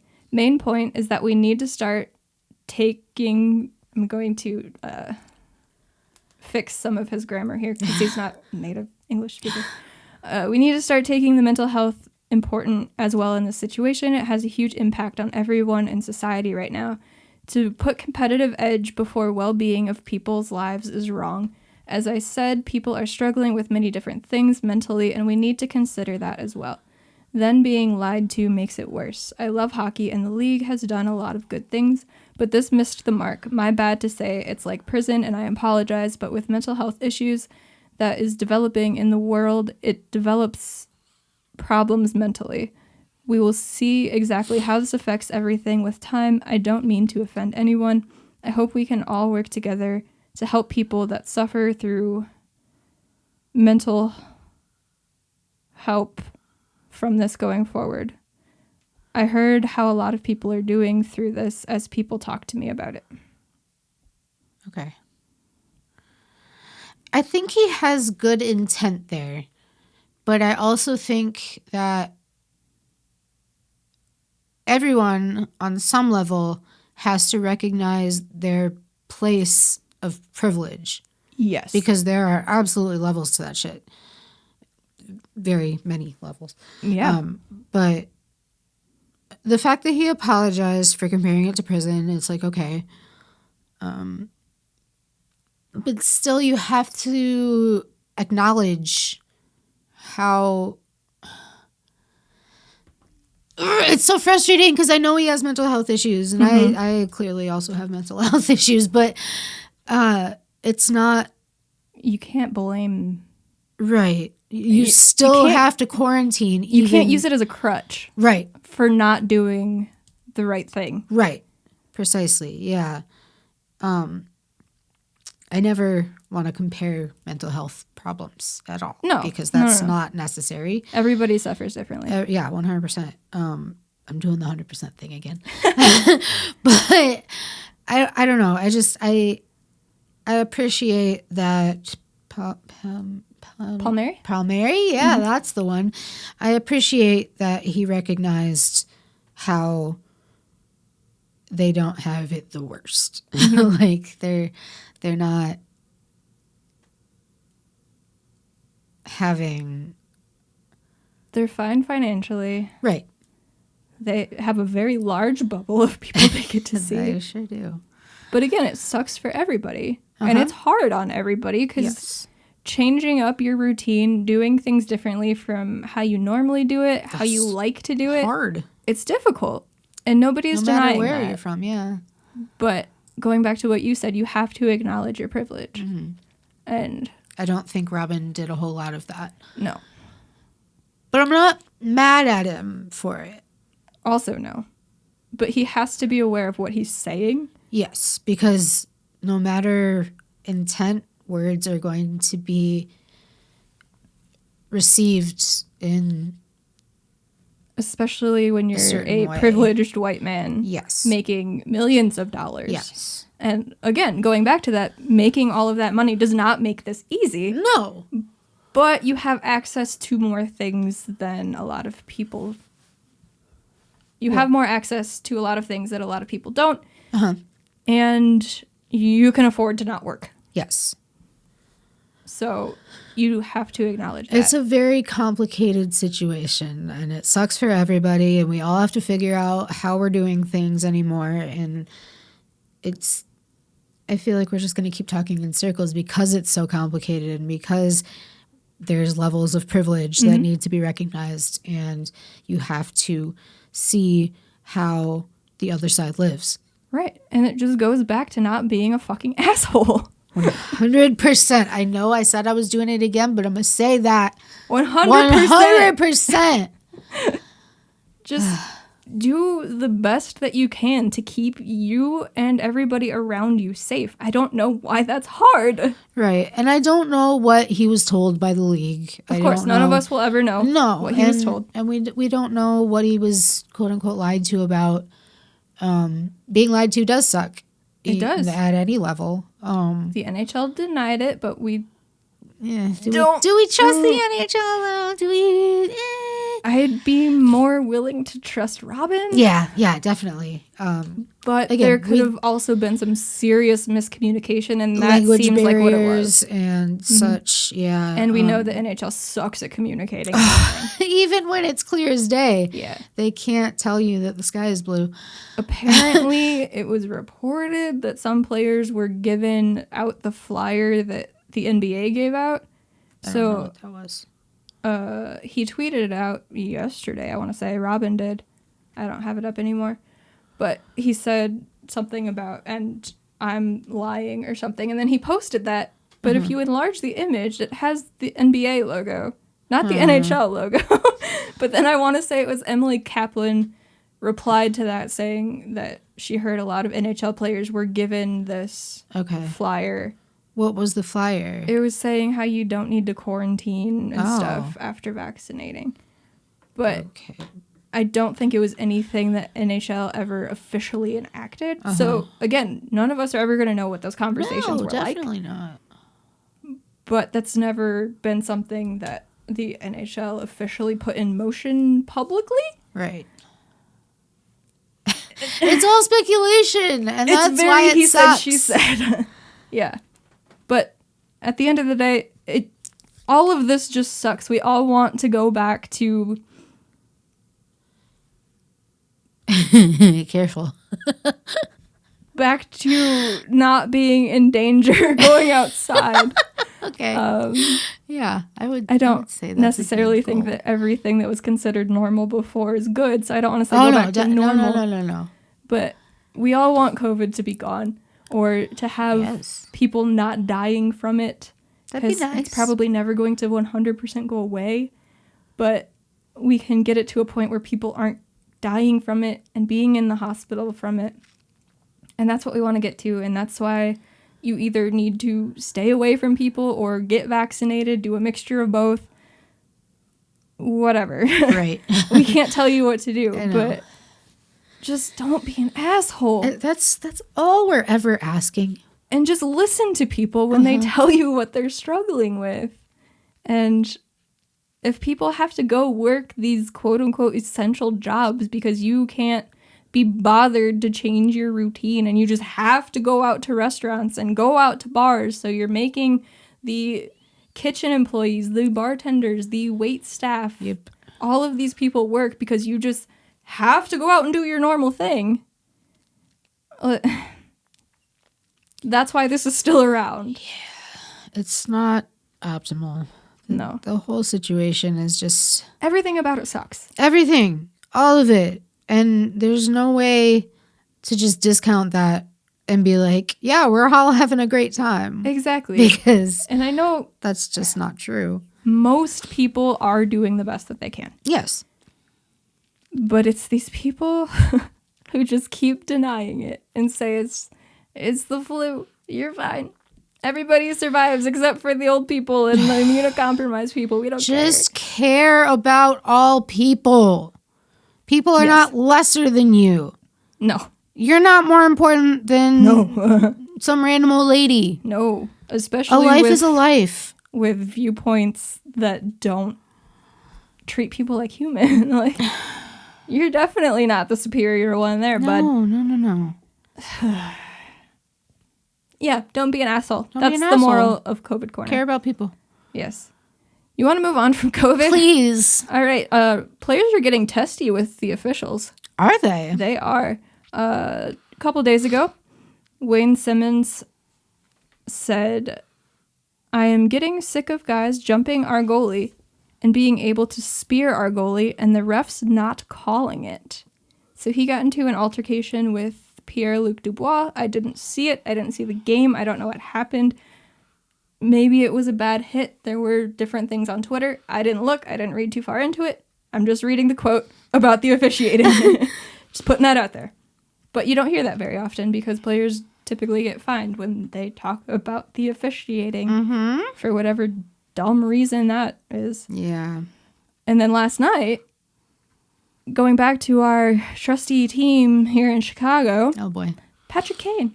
Really? Yeah, you didn't see this? I did not. This is news to me. Oh, this was from the post-game presser. He said, "We had one power play tonight. Seems like we get one power play every time that Chris Lee is reffing."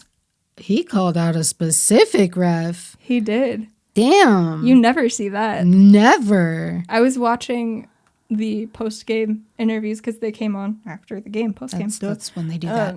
And I was very annoyed with Patrick. And then I wasn't paying full attention to the interview or whatever. And then I heard that and I was like, did I hear that right? Right?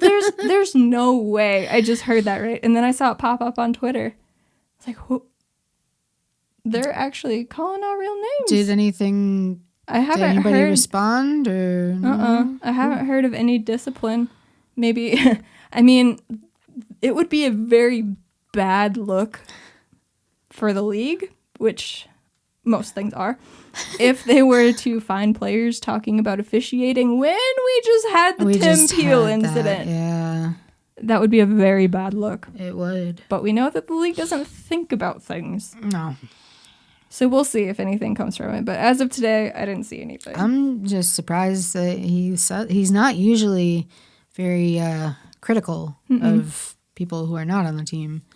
I think he's just being critical of others because he doesn't want to be critical of himself. But anyway. I know you have your own opinions about that. We'll get to that. Before we get there and before we transition to talking about actual hockey games that are being played and the playoffs and such, there's Buffalo. There's always Buffalo. And the Buffalo Sabres were the first team to be mathematically eliminated from the playoffs. Uh-oh. A week ago.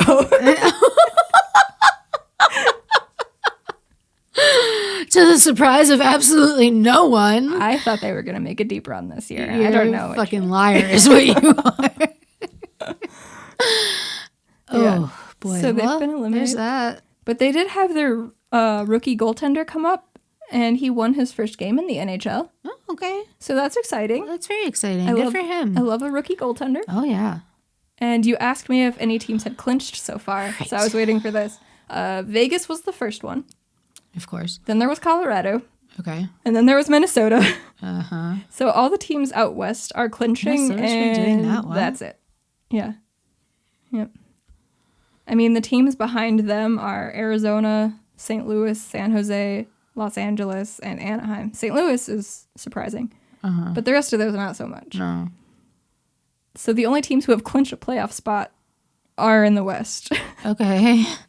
None of the other divisions have a team that has officially mathematically clinched a playoff spot yet. Interesting. But you have more to say about Carolina, right? Carolina could have clinched a playoff spot had the Blackhawks won in regulation yesterday. But they didn't. They didn't do that. At all. We'll get to the Blackhawks.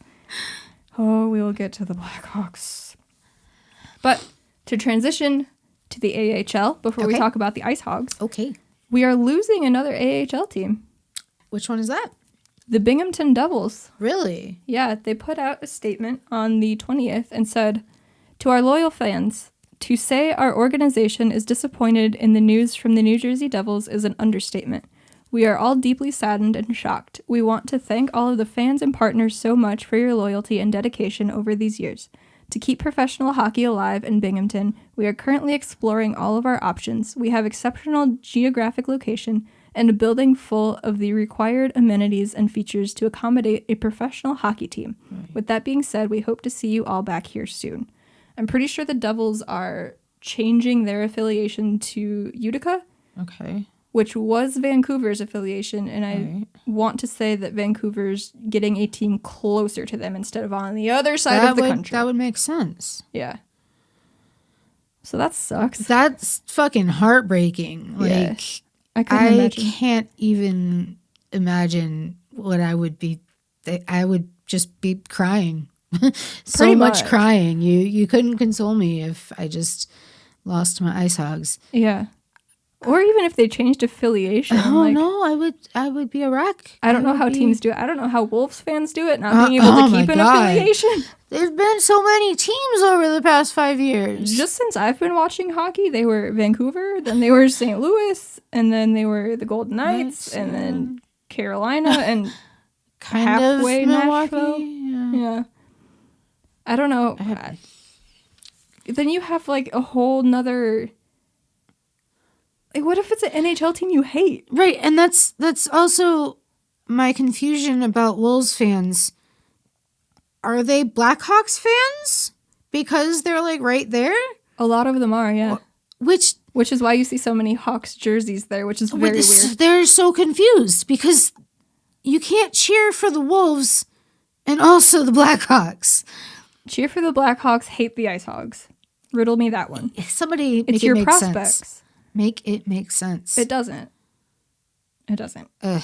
It would make more sense if your rival AHL team isn't your favorite NHL team's affiliate. Right. I don't. It's just... I don't know. They're confused about their identity. It is a weird time don't being know what they want. an American Hockey League fan. Nothing ever makes sense. No. We don't have goal reviews this year for anything. Okay. How does that even happen? I don't know. You can't review. So if a goal is not called on the ice, it's no goal. Like how Brandon Peary may have scored the other night. Dude, I needed to see a review of that one. That's like, all. The BMO has replays. They show them after every goal. They sure do. Show us that. Please. But we didn't get one. They thought the puck went through the net? Yeah. Because it took a very weird bounce. It did. And I would have loved to see that again. I didn't even see anybody post about it like after the game. I never saw a replay. Thankfully they won that game. That would have sucked. Yeah. That was very weird. So weird. Very weird. How can you not have reviews? Anything. Of anything. Can't review if the puck crossed the line, if there's goaltender interference, if there's just no goal reviews. What are they trying to save? Like, I think they just don't have that person in the arena. They don't have the personnel for it? Okay, I guess. Like, there was one goal that I had looked up the rule book for because I could have sworn it was goaltender interference. Right. And in the rule book, it didn't have goaltender interference listed under reviewable plays. And I was like, well, that's dumb, but okay. Makes sense why they didn't review it. But then I saw on Twitter that there's just no goal reviews in the AHL this year. I don't get it.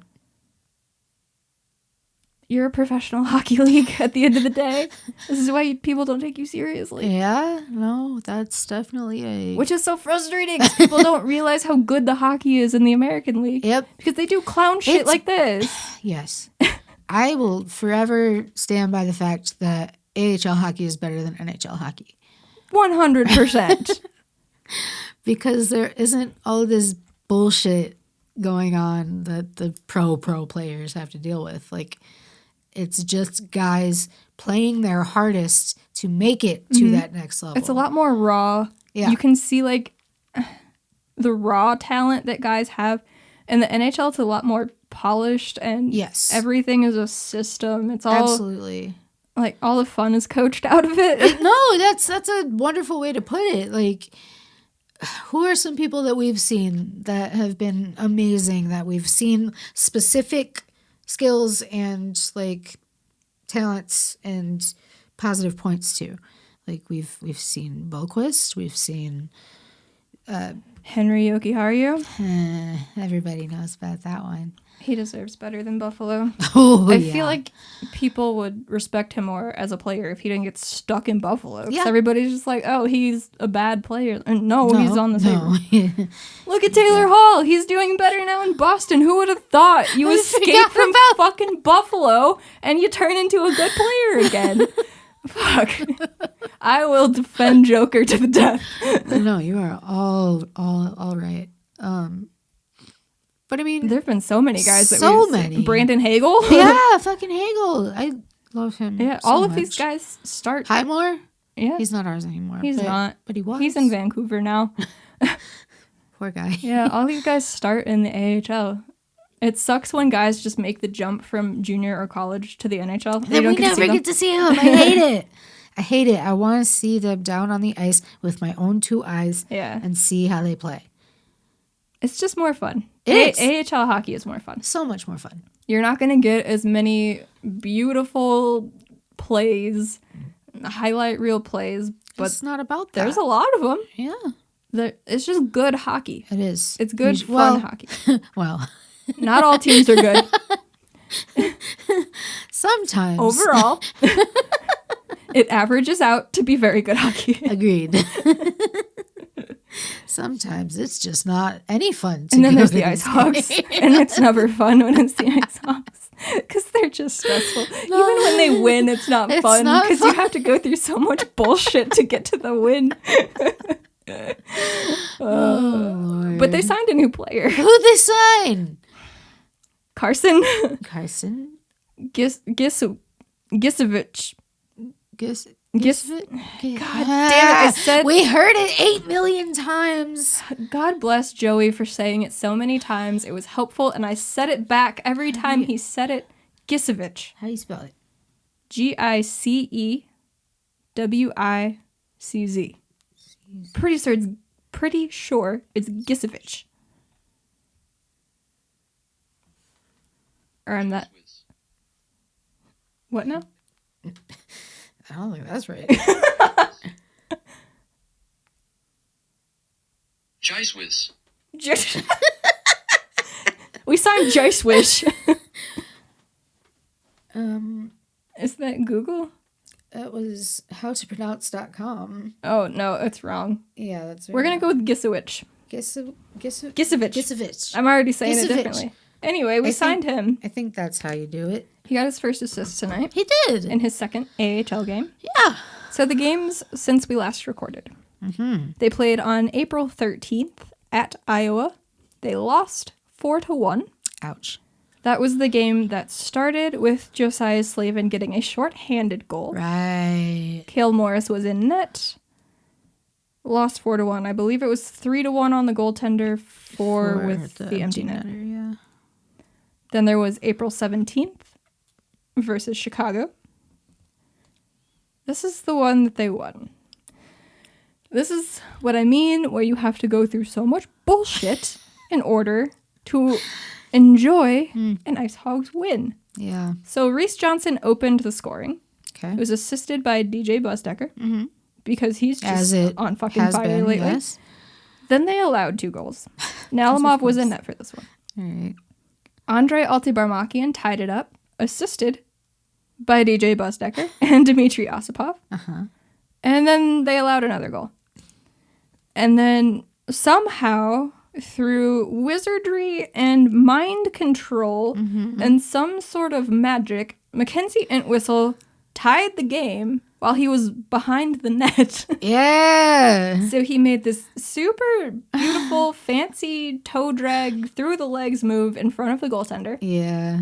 That didn't go in. He was behind the net, sent it out front. It went off of a Wolves player and into the back of the net with under 3 minutes to go in the third period. 3 minutes? To tie the game. Yeah. Yeah. Yeah. And that was assisted by Brandon Peary and Cody Franzen. Brandon Peary. That was Did he play tonight? He did not. Is he on the taxi squad or is he just not playing? I have no idea at this point. I give up. That was the game where they thought Peary had shot the puck through the net. Right. So then it went to overtime. Yeah, it did. I remember this game. And nobody scored in overtime, so it went to the shootout. And we gave up. We were like, yeah, I don't fucking trust him for a shootout. What? No. Nalimov's not going to win. No.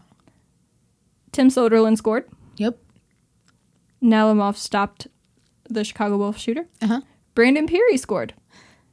Ivan Nalimov stopped the Chicago Wolf shooter, and the IceHogs beat the Chicago Wolves for the first time this season. In a shootout. Damn.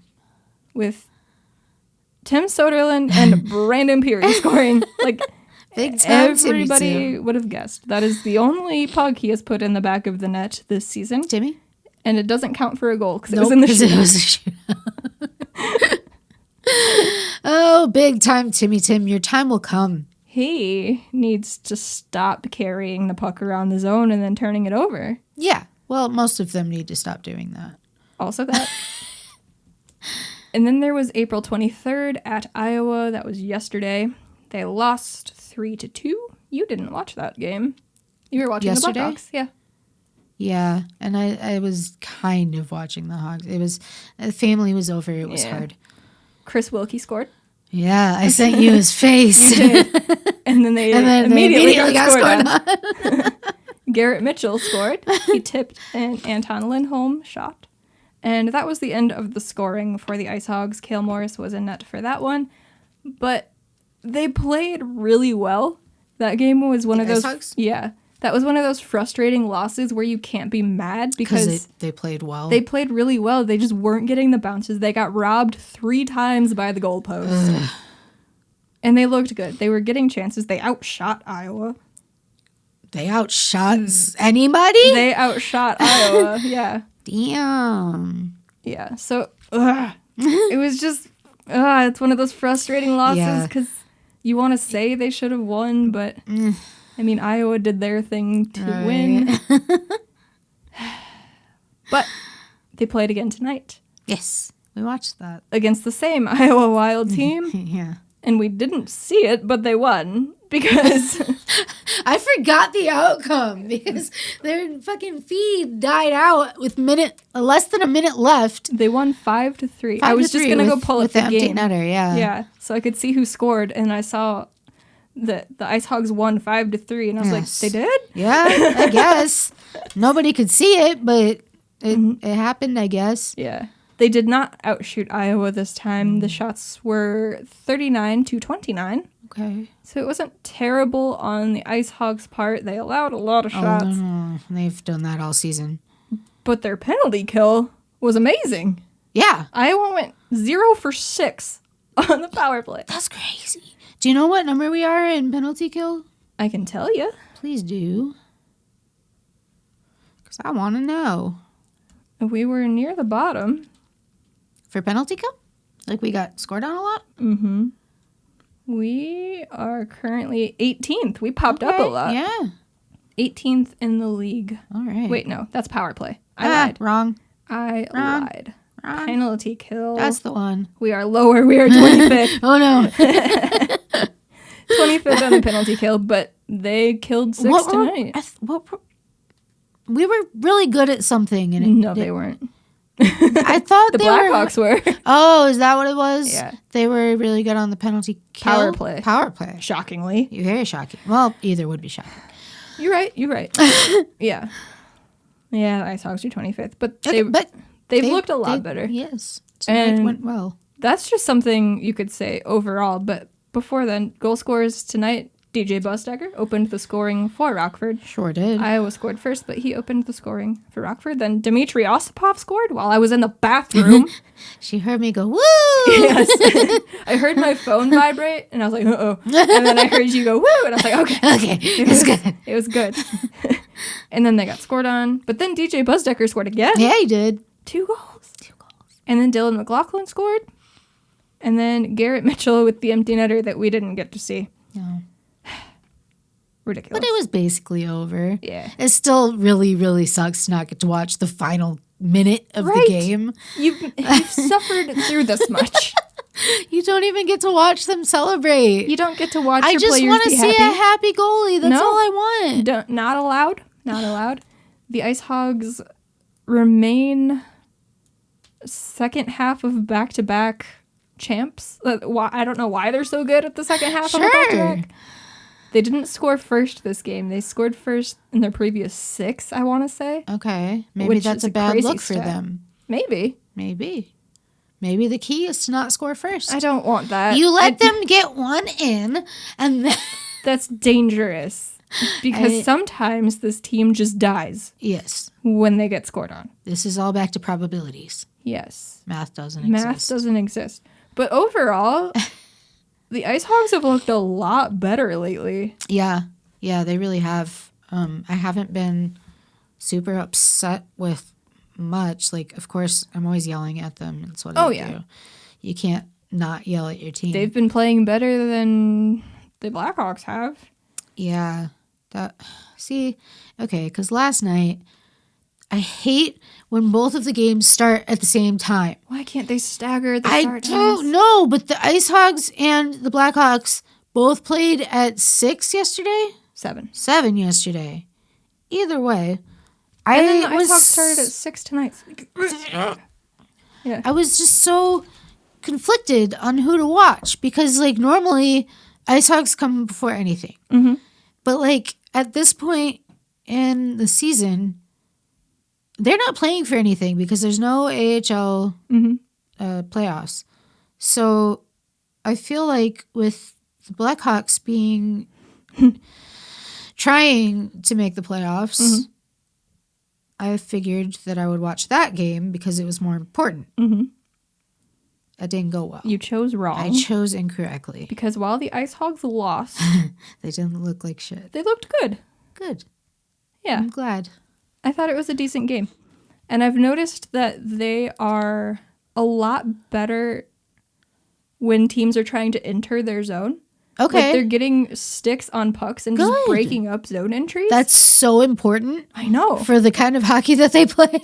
Yeah, when I went back and rewatched part of that Wolves game that they won, because again, the Hawks and the Hogs were playing at the exact same time, that was one thing that really stuck out to me because I could actually pay attention to what they were doing. Right. I was like, the Wolves can't enter the zone. Yeah. This is interesting. So then I've paid attention to it in the 2 games that have happened since then. And while they haven't been as good as they were in that game at it, it's definitely a big improvement from where they were. Working on? Yeah.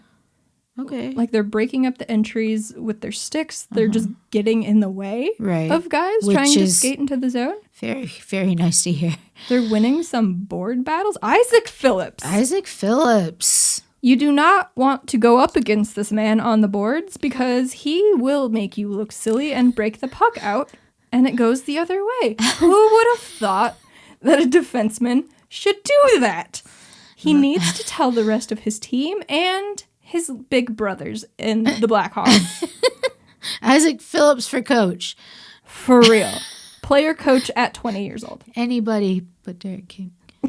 Sorry. I can't not. I don't even know if he's 20 yet. Is he 19? I don't know. Check it. He's such a baby. Of course it's not on here. 19. Player coach at 19 years old. 19. That's 9 years younger than us. Why'd you do that? Because math. Why'd you do that? Math doesn't exist. This is why I feel like a proud mom when they do things. 100%. Right? Not that I would become a mother at 9 years old. Oh, but no, but still. It's those are our children. That's it. That's the only way to look at it. They are our children. That's why we yell at them when they do bad things, because we want them. We have to scold them like the bad children that they are. Yes. But this freaking kid, Isaak Phillips. He's going places. Don't sleep on him. Don't. I keep saying it, and I will continue to say it. And I've made GIFs of 2 different plays in the last 2 games of him just making guys on the boards look silly and breaking the puck out. It is that much of a, wow, one of our defensemen is doing this. It's super noticeable. Because usually they're not doing that. Usually they're very not doing that. Usually they're the ones getting shoved off of the puck and just withering in the corner while their goaltender's getting scored on. Pretty much. I'm impressed. And he was drafted last year, 2020 draft pick in the 5th round. The 5th round. 5th round. That's fucking just, steal. Yeah, with some of these guys, just getting to watch them in the AHL, it's like, wow, they really found something in this guy. Like, right. It's just so noticeable in certain players. Like, hey, he's really strong in that way. Hey, this guy's really fast, but nothing else. Hey. Alexander Fortin. Not going to call out names or anything. Yeah. That's the good thing about this season, and I think what we can take away from it as a whole, since, again, they're not playing for anything, so being last in the division doesn't really matter. But a lot of these guys we wouldn't have been able to watch because they'd have to go to junior. Right. Because they don't hit the requirement to be in the AHL yet, and he's one of them. Right. We wouldn't know this. Oh, no. I'm glad we do. Me too. I would be sad if he didn't, if he wasn't on our team. I legitimately could not imagine the IceHogs blue line without him on it. Fair. I don't want to imagine that. No, that's not necessary because he is. He is. And he's been one of the more effective guys back there with Franzen. Guys who have been here all season. Of course, we had Beaudin and Kalnick and all those names come down here, and they're just, thriving, living their best lives up in Chicago now. But the guys who have been here all season, he's been one of the best defensemen. Yeah.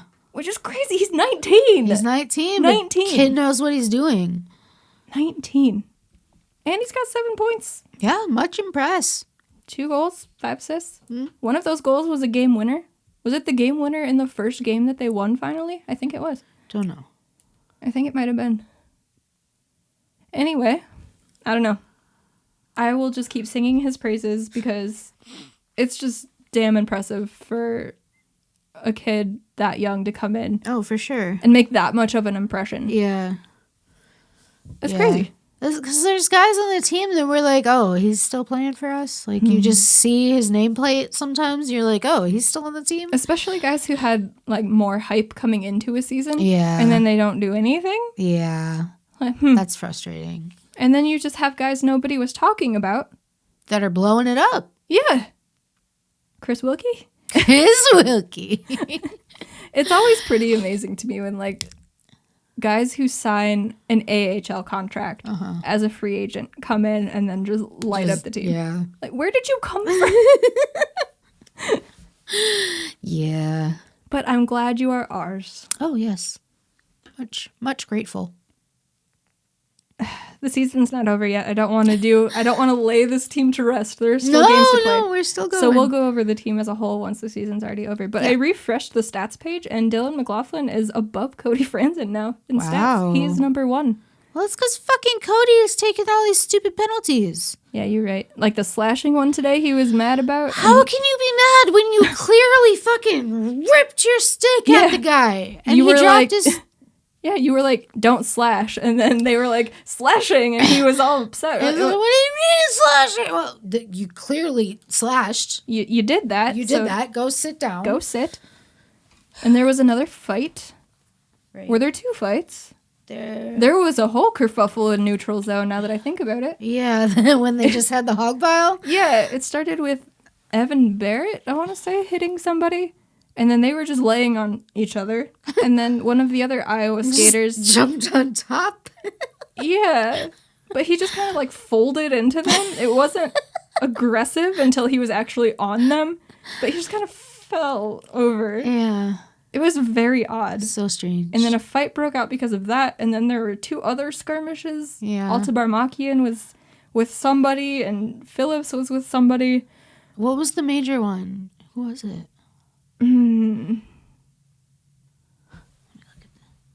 I guess I could go back to the stat sheet from the game. That would do it. That might help. That would do it. But yesterday's game was super physical too. Garrett Mitchell was fighting. I think he got in 2 fights. Again? Yeah. Was that yesterday's game? I want to say it was. I mean, it might have been. I didn't watch, but... Roughing. Holding, roughing. Wasn't there a roughing call that it was like a fight, but they called it roughing? Yeah. I don't remember which one it was. That was before... Okay. It might have been Fossier. Yeah. Was it? Yes. Because then the whole fighting thing. Evan Barrett for fighting, Isaak Phillips for roughing. Yeah. And then there's Cody slashing at the end of the first period. That's so frustrating, just taking stupid penalties. Especially when you're already on the penalty kill that put them down 2 men. Yeah, that's... Man attack. Man attack. Nobody wants a 3-on-5. Like... Yeah. But they killed it. They did. I was amazed at their penalty kill tonight. Their penalty kill looked really good yesterday, too. So I don't know if they've just, like, turned the corner there on the penalty kill and all of a sudden they're good. Oh, boy. They were just holding it all in till the end of the season. Well, that's not necessary. Yeah, I don't know. They finally have some chemistry. That It would be only nice. took a year? Yeah. I mean, they're all super young. It was just a weird season. It was always going to be a weird season. Yeah. But that doesn't stop us from being frustrated with how they played to begin. Nope. So that's been the IceHogs. Okay. Do you have any other thoughts about the Piggies? About the Piggies? I don't think so. I mean, there's only... You know how many games are left? A handful, I know can it's tell a you. handful, yeah. We have the rescheduled Wolves game on Monday. Oh, that did get rescheduled already? Yeah. There are, let's see, 8? 3, 6, 8. Yeah, 8 games left. 8 games Same left. as the Blackhawks, I want to say. Wow. How many are home games? Just those 3? Yeah, because the season ticket holders...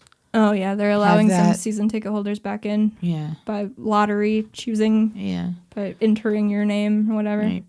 Yeah, I didn't do it. I don't think I did either. I don't see the I point. think I did. I don't remember, but I don't think Just I wait did. till next year. Yeah. Because they wouldn't have picked us for the same game. No. And I wouldn't can't go without her again. Yeah, 2 in one season. Absolutely that would throw not. everything That off. would just be wrong. We probably I don't had get to go our the first seats. time. Yeah. Yeah, that's what I was wondering. Are they going to put people in suites? Or are they going to... No, they're in the 200 You go to level. get your seats? No. Or is They're it like putting an end people in, zone? like, pods. Like certain I pods. don't want to deal with it. No. No. I don't want to deal with it. I'm happy for the people who are going Sure. and want to go.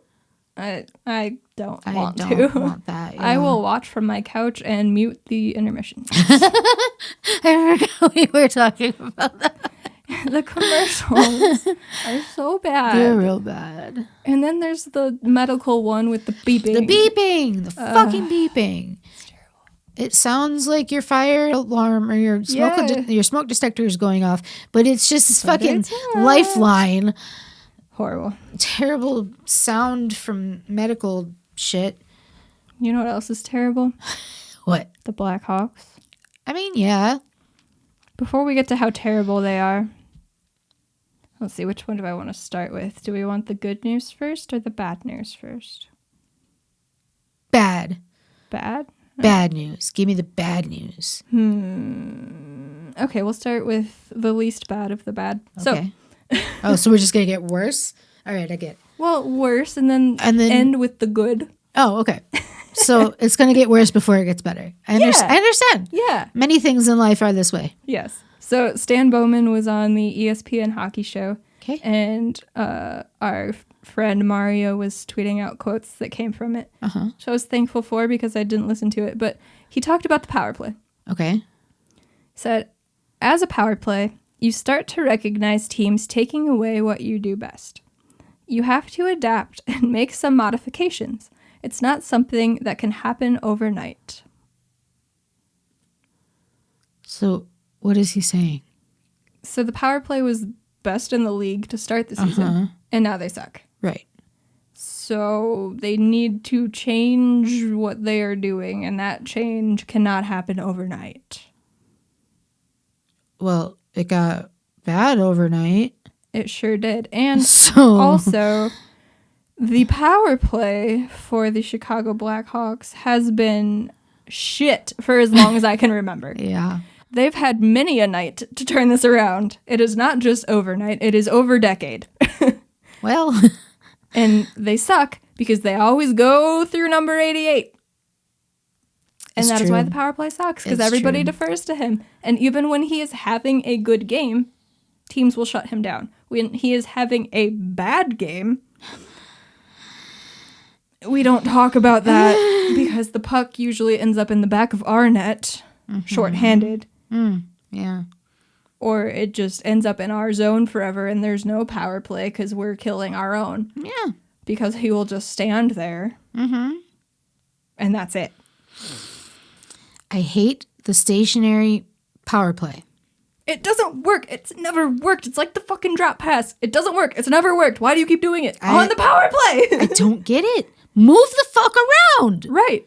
Get traffic in front of the net. Stand in front of the goaltender.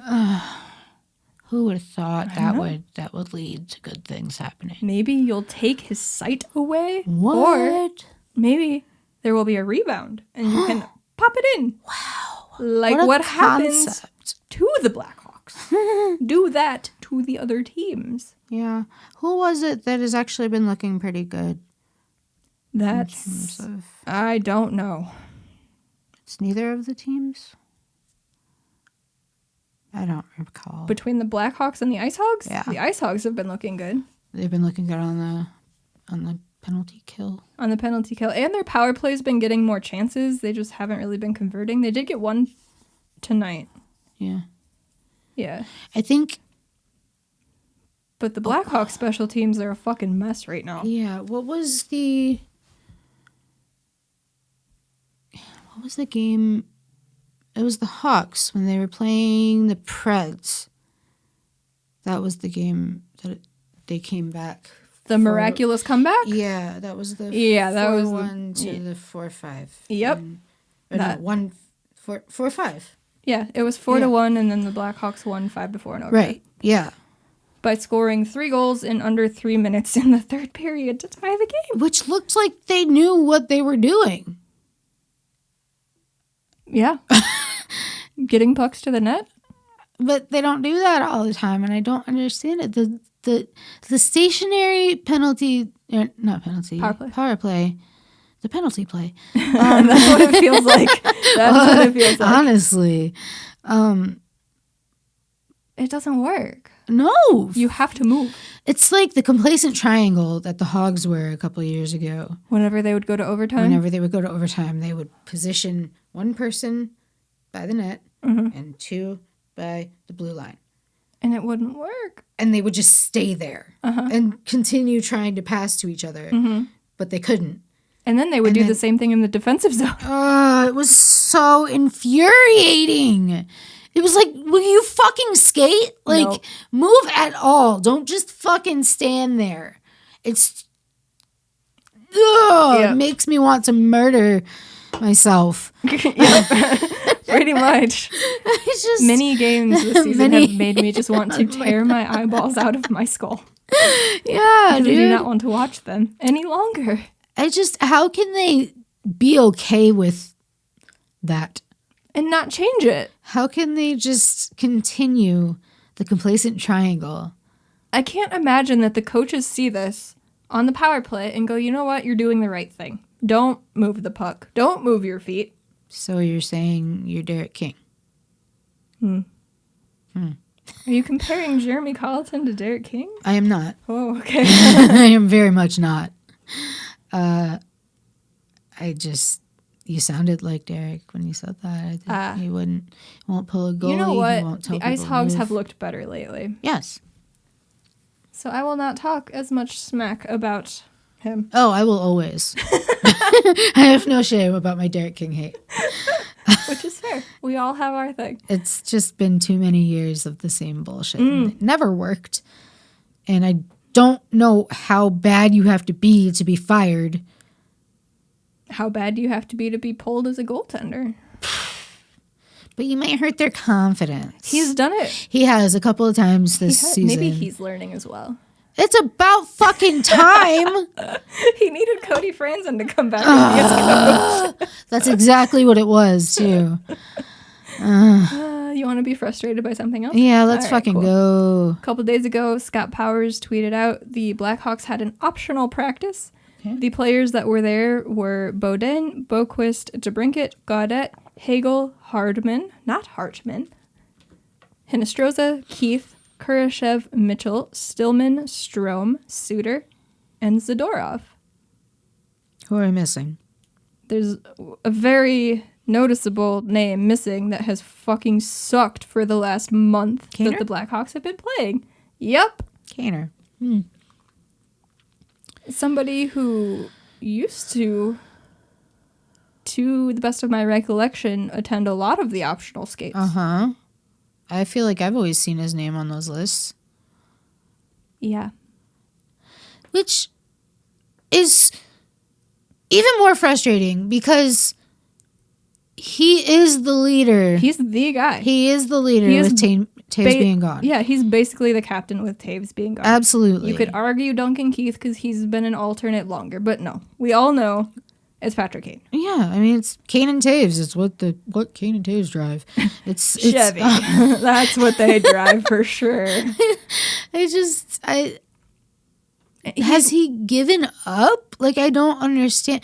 Because it's not that he can't do it.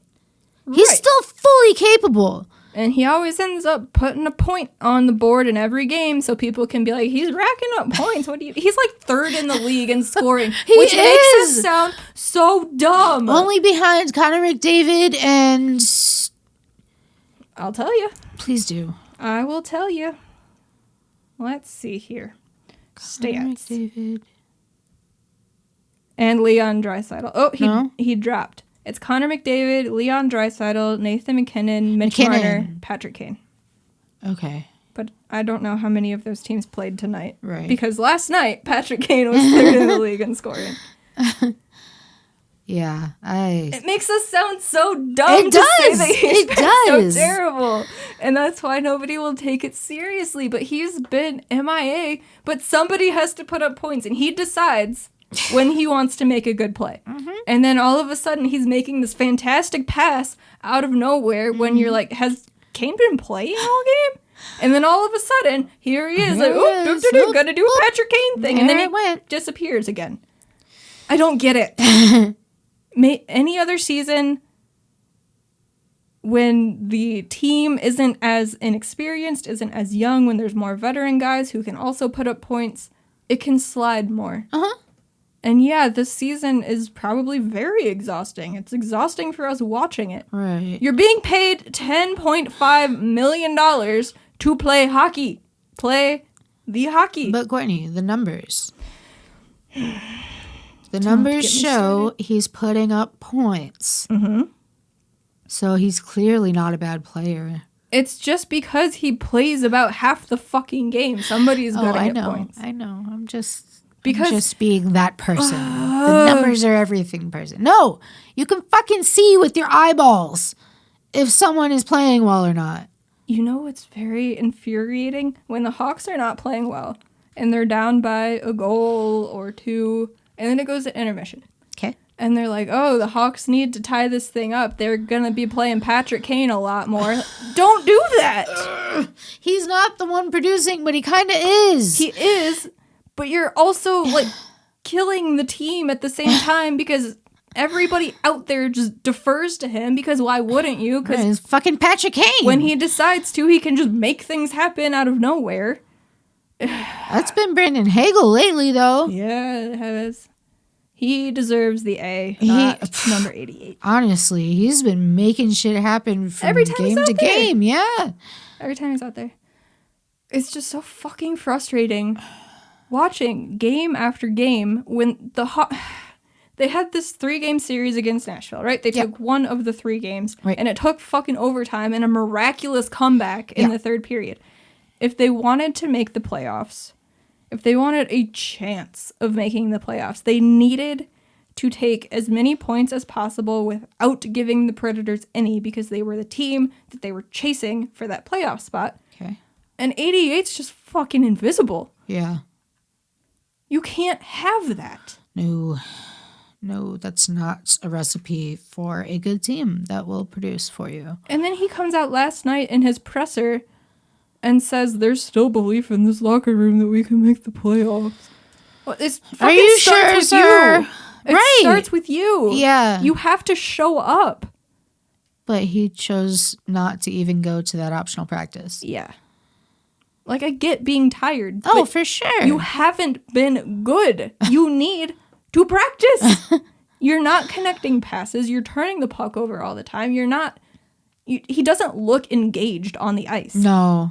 He's got like that dead stare that I have right now. Yeah, you can tell by his body language when he's involved in a game. Absolutely. That's how he's always been. Yeah. Yes, it's definitely something that you can physically watch and look for. And he's just there. He's just there. So you're asking the rest of the team, who are not Patrick Kane Right. to try to carry you in these very important games that you have to win. Of course they're not going to win those. It's like at this point, I just want them to be disqualified. Me too. It would be so much easier. Yeah. It would be so much easier. Because they love to just keep us holding on to that little sliver of hope. Every fucking time. Little bitty sliver of hope. They never... Maybe they'll make the playoffs. They never get disqualified early. No. It always goes up to like the last fucking game of the season. Second. It's so frustrating. I just want to know when to care.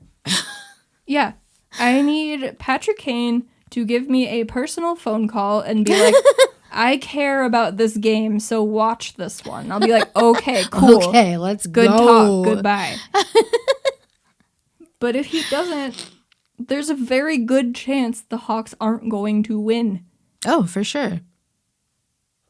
And that's just a fact. Yes, it's straight to the point. Just no contesting. And he's 5th in scoring in the fucking league. How? I don't get it. He looked great to start the season. Yeah. He is basically the reason, aside from the god tier goaltending we were getting for a while, that the Hawks are in this position, still holding on to being... They have less than a 2% chance to make the playoffs, but they still are not mathematically eliminated. That is how bad it is. But it just makes me scream. They have these important games. They know they have to win them, and they come out looking like dog shit. Yeah. Yeah, they do. How are you supposed to be happy with that? It's different if they come out and they look good and bounces just don't go their way or they just get plain outplayed. That's different. That's not the case. They don't look like they care. This is why you have to make those videos right after the games, because your real feelings come out. And I sound crazy. The people love it. They like to know that somebody else is crazy and think that they aren't as crazy. Right. So I will take on the craziness. I am one of those Blackhawks people world. that greatly enjoys those types of videos. I mean, it's cool to see you all, like proper and like it's a lot laying out easier your to questions. talk about it like that.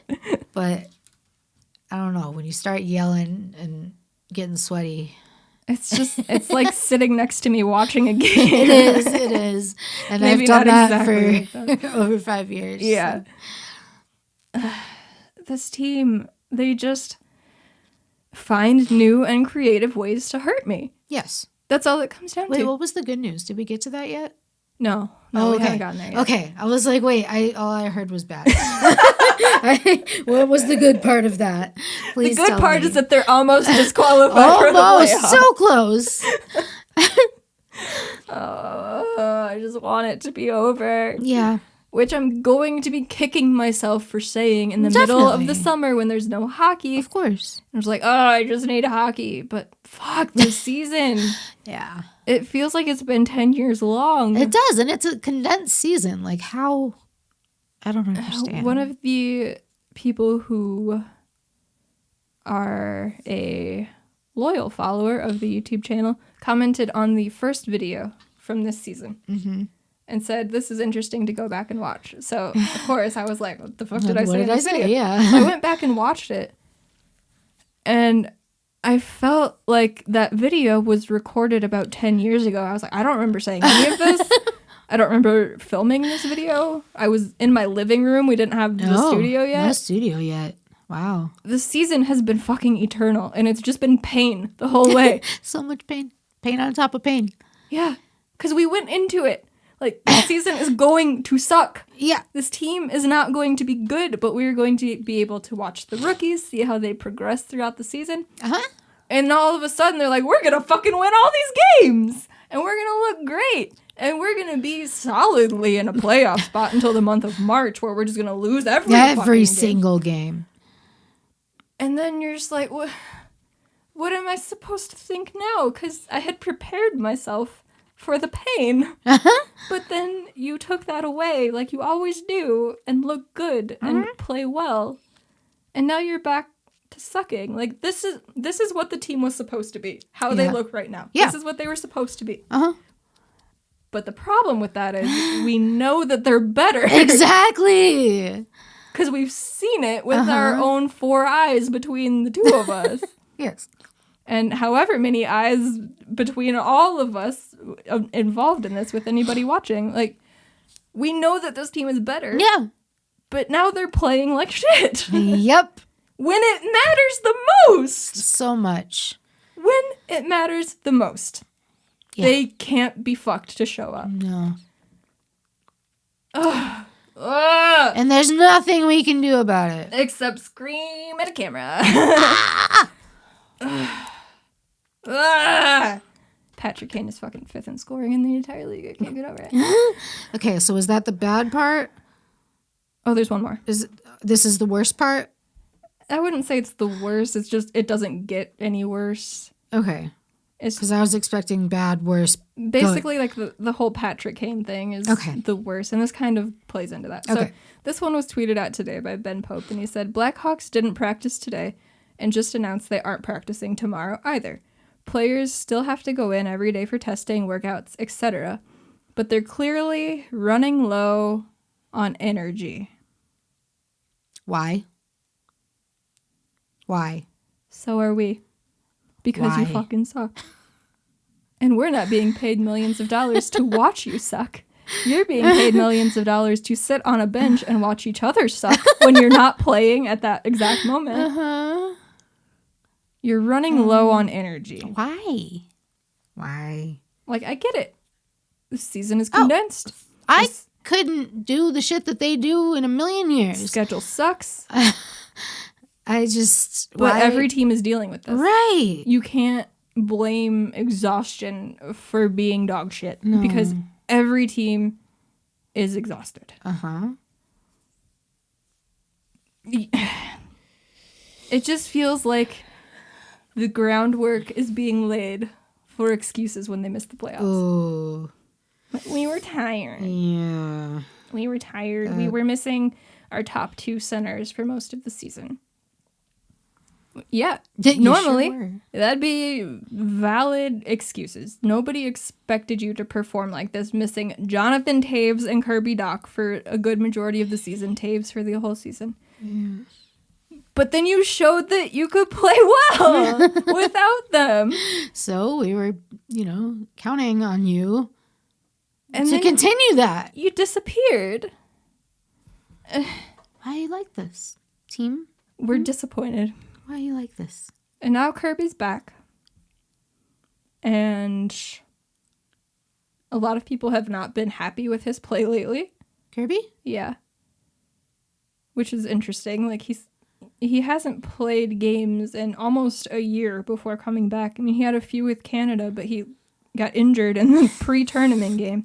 He's coming back from a broken wrist. Yeah. What do you expect? But, like, he didn't have a training camp. Boys still got wheels, though. Yeah, he's fast as fuck. He's still doing stuff. He's still using his big body. Like, he's not afraid to check anybody. No. He's not lighting the world on fire, but nobody expected him to. No, he came what are you mad about? End of the season. What are you mad about? I don't know. People are so reluctant to blame Patrick Kane for fucking anything. Dude, he's not a god. No. Clearly. I mean, I can understand how you could have thought that. 5th in the fucking league. I'm not over it. It doesn't excuse you, Patrick. No, it doesn't. It's not all about the numbers. No, the eye test. But it really makes us look dumb. Yes, it does. But it's true. I know. And any other person that's watching knows that. But yeah, I don't know. Kirby's been fine. Kirby will be fine. I'm not worried about Kirby at all. Me either. Again, he coming off of a broken wrist. And it was very broken. It wasn't just like fractured. It was very broken. Did it flop? It was pretty gross. You can see a picture. Oh, you can see it? You can see it. I want you to show me. You can look that up yourself. I don't want to look at that again. But it's really gross. But I don't know. Like, I understand the not practicing part because the season is so condensed and they have all of these games. And at this point, they're out of the playoffs. They're not going to come back miraculously. Nashville is not going to lose out. Dallas isn't going to lose out. It's just not going to happen. Mm-hmm. They're not in the playoffs. I don't know. Just talking about low energy just rubs me the wrong way. And maybe they didn't say anything, and maybe it's just been saying that because they're not practicing. I don't know. But it seems clear that that's what they can use as a crutch when talking to the media when they don't make the playoffs. Yes.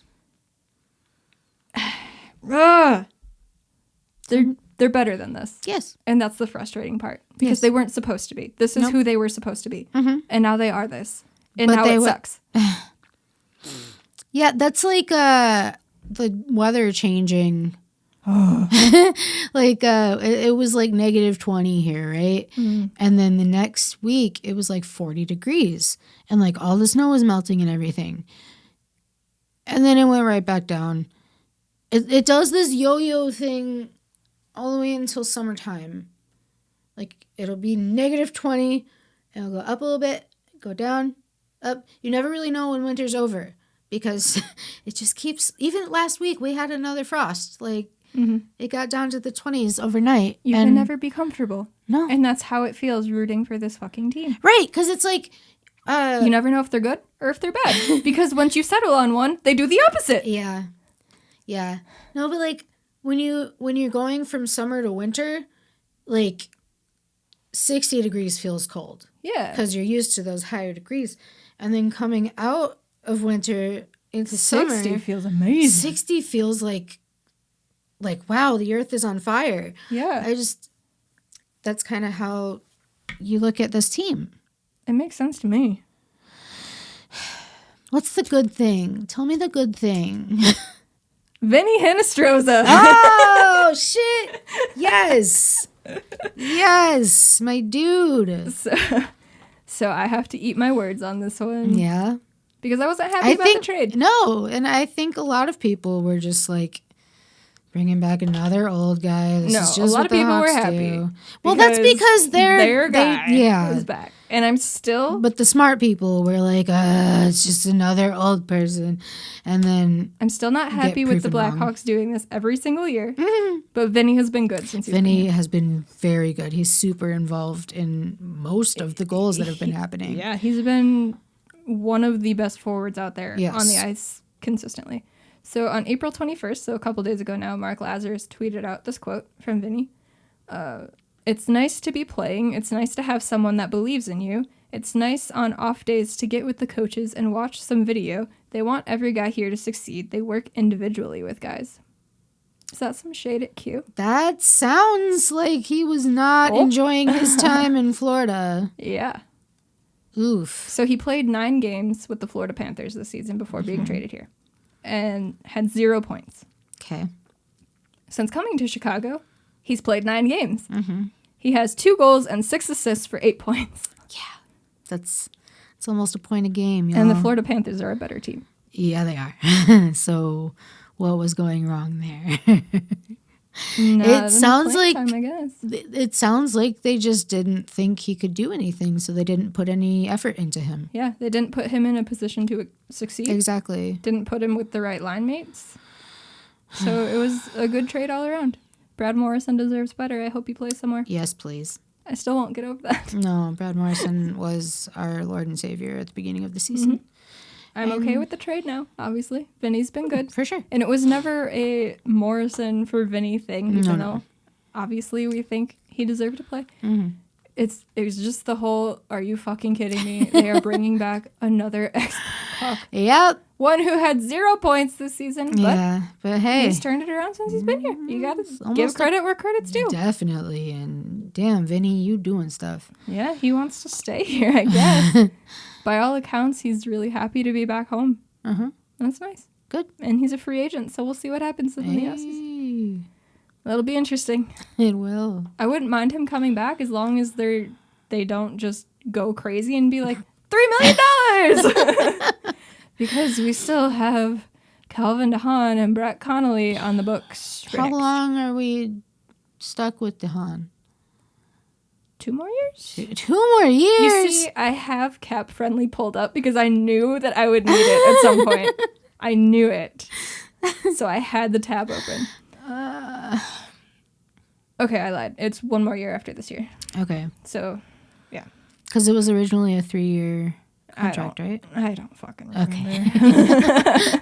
At this point, I'm just like, can he not play anymore? Right. He wasn't playing last game because his hip is exploding. Mm-hmm. Whatever the fuck a hip pointer is. I have no idea, but it sounds painful. It does. I wouldn't want to play with one. No. So that's what's going on with the Blackhawks. I really don't want to go over the games that they've played since we last recorded. To do that. I'll say what they were, but okay. So they lost to Detroit 4-1. Because of course they did. They came back and beat Detroit 4-0. Okay. They lost the first game to Nashville 5-2. Okay. They won the second game against Nashville 5-4. That was that overtime game. Yes.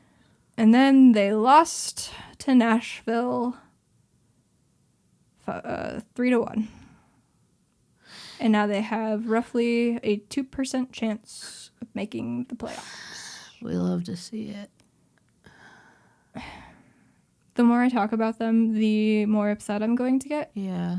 So we will see where they are at when we record next. And hopefully they are fucking eliminated so we can say something else about them other than play better, please. Because at that point, it doesn't matter. Yeah. At this point, just like lose out and get a better draft pick. That'd be great. That'd be fine. I would be okay with that. Be totally fine. You're not making the playoffs. But they might. Nope, they're not doing it. I would be more angry if they did. If they made it. Than if they didn't at this point.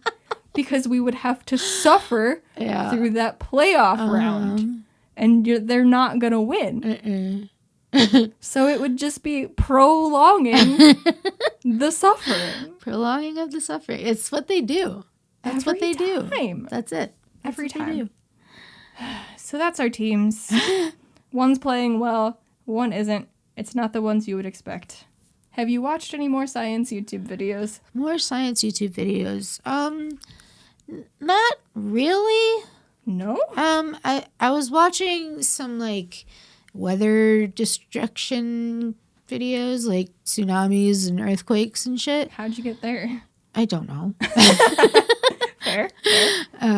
But yeah, the tsunami that happened in Japan in that was 2012 is horrible. It was earlier than that, wasn't it? I think it was 2012. I mean, there might have been another one. You're right. But the one in 2012 really fucked them up. Tsunamis are terrifying. Yeah. The water just goes away and then it all comes back. At the same time, I had a dream when I lived in Chicago that there was one with Lake Michigan. And I will never forget that because my dorm building was very close to the lake. And so I had a dream that there was a Lake Michigan tsunami. Well, because like people hear tsunami and they think, oh, big wave. That's not how it works. It is a very big wave. It's a giant wave, yes. But like there has to be an earthquake or something that triggers it. So say there's an earthquake over here. All right. Earthquake over here. Over here. That will move the earth crust ever so slightly to where it'll cause a ripple effect towards the land. And for that wave to be bigger, it has to suck away the original water. And then it all just comes in as like a wall. It's like if you slide back and forth in the bathtub. Exactly. Exactly. That's all you need to know. But it's not the water. I mean, it's definitely the water that's scary. But I mean, all of the debris and everything is what's the most deadly about it. Because it's not like clear ocean water that's overcoming everything. Like it's dirty debris. Fish. Sharks. People. Like, it's so scary to think about. And like what were you going to say? Continue. I'll say it after. Like you watch these videos of people that are like up on the 4th floor of their apartment building or whatever, like on the roof, like, wow, everything is gone. Like you just see these buildings just come apart and you see these cars floating down and all the broken everything else. And it's just this mucky water that you can't, like, if that water gets to you, you're pretty much gone. Like you can't swim in that water because of all the debris and everything. And there's probably a severe undercurrent that would just definitely suck you under. But so yeah, that's what I've been watching. What were you gonna say? Imagine getting hit by a shark. Is this like a deer climbing onto your boat in the middle of the lake type shit? That is a serious problem. According to who? Me. Imagine. Who would be more scared? A person getting hit by a shark, or a person the boat situation. The boat situation. Would the person or the deer be more scared? Because I feel like the deer would be more scared, which would then in turn terrify the human because it would be flailing out of its mind and it'd probably kick you in the face. Like what Freddie was doing to me at 6:30 this morning. Exactly. And imagine getting kicked in the face by a deer. They got hooves. That jumps out of the lake into your boat. How exactly would a deer propel itself? How do moose run underwater, Jacqueline? Meese are different. Meese are a whole other story. They just be doing stuff. I love that. You're just going to jump right on top and hold on, huh? I promise you said that. I put it on your life that you said that. I know my life doesn't mean a whole lot, but... To me, it does. Well, then I'll put it on my life. I promise. On my life, you said that. You were very intoxicated. It's fine.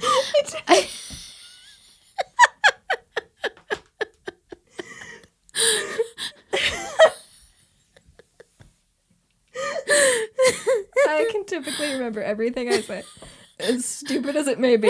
That one, I didn't. I promise you said it. I'm just gonna hop on. We were doing the dark lap. I was the supervisor. Because me and my You're father. Crying. I am.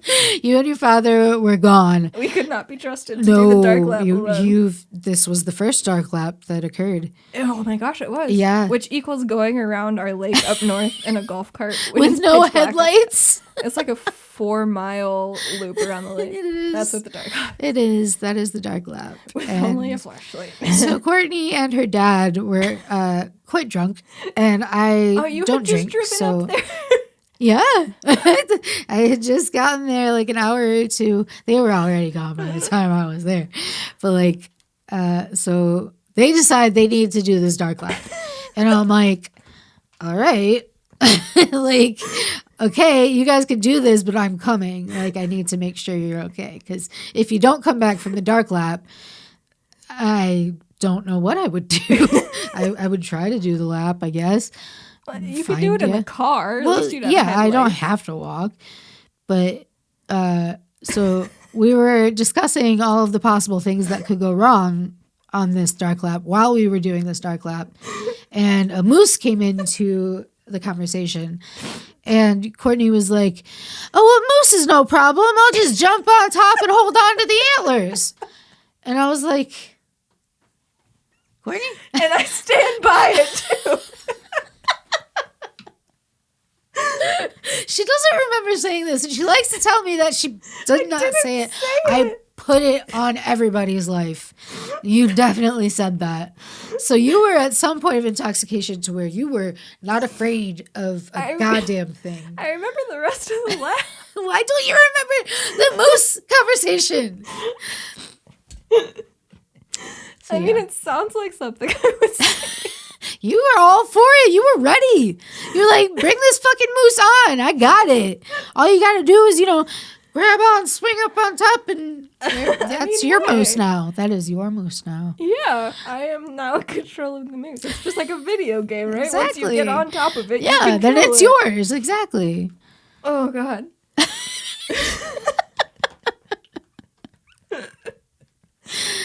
So that's how you survive a moose attack. It is. You just jump right on top. Then it becomes your moose. You're fine. Hold on to the antlers. Hold on to the antlers. Have you ever fucking seen a moose? Like, I did. Like a real moose? Yes. They're like 12 fucking feet tall. I saw a moose when I was driving from Marquette to the cabin. Really? Yeah. Like a wild moose? Yes. There were 2 of them. I was driving along the road and I saw there was a sign that said moose crossing, right? And I was like, I mean, we fuck see that. those signs all the time. No fucking way. I am not going to be blessed and see a moose today. So I'm just driving along and I see all these people parked on the side of the road, right? I was like, I bet there's a fucking moose. I pulled over, and you bet your ass there was a moose in the woods. Oh my god! All these people are just parked on the side of the road. How far away is this moose? So you know how far away the tree lines usually are? Yeah. It was like right inside the tree line. Those, It was probably those like people were not safe. no. I mean, this moose didn't have antlers. Okay. So. There were 2 of them, though. All right. They were gray, which is interesting. Interesting. Yeah, you would think they would be brown. Yeah, but they were probably about like 20 feet from my car. You don't want to fuck with an angry moose. No. I tried to take a picture of it after it had gone behind the trees. Oh, so this is like the albino deer, huh? No, you can see it in the picture. Okay. It's just not clear. Okay. Because I was like, there's a fucking moose. And I didn't think, oh my God, document this. Yeah. I was just like, there's a fucking moose in front of me. I've never seen a moose before. I've always wanted to see a moose. This is amazing. Look at the moose. And then it goes behind the trees. I'm like, fuck, where's my phone? Yeah. And so you can like see it if you turn on the live picture. Yeah, you can see it live. walking. So yeah, I've seen a moose. All right. I should have hopped on the back. You should have. Commandeered that fucker. Yeah, but if it didn't have antlers, then... Hold on to its ears. Its ears. It's fucking ears? It's ears. It's ears. Okay. Yeah. I'll get the blanket out of the back of my car and make makeshift reins with it. Okay. Yeah. Yeah. And just ride the moose back to the cabin and abandon the car. So I have the moose. You have the at moose. least. The moose is obviously more important. You can than always the go back vehicle. and get the car. Exactly. The moose would walk away. Yeah. The car's not going to walk away. This is a sober conversation we're having right now. It very much is. I just love moose, okay? Yeah, but those fuckers are like 12 feet tall. This one wasn't that big, so it must have been pretty young. A baby. Yeah, it was probably like the height of my car. Oh, that's not big at all. No, it was a pretty small guy. Okay. I don't know ages and sizes of meese. Me either, but apparently they're very rare down here. And by down here, I mean the UP. Oh, I thought you were It's talking even- about here. I was like, duh. It's I've even never more seen a rare down fucking here. moose around here. But in the UP, it's pretty rare. Huh. The moose population in the United States, at least the central United States, isn't very large. What do you think, like, about Montana? I think there's more out west. Yeah. Yeah. There's meese Yeah, there's meese. in the PNW. There's some island.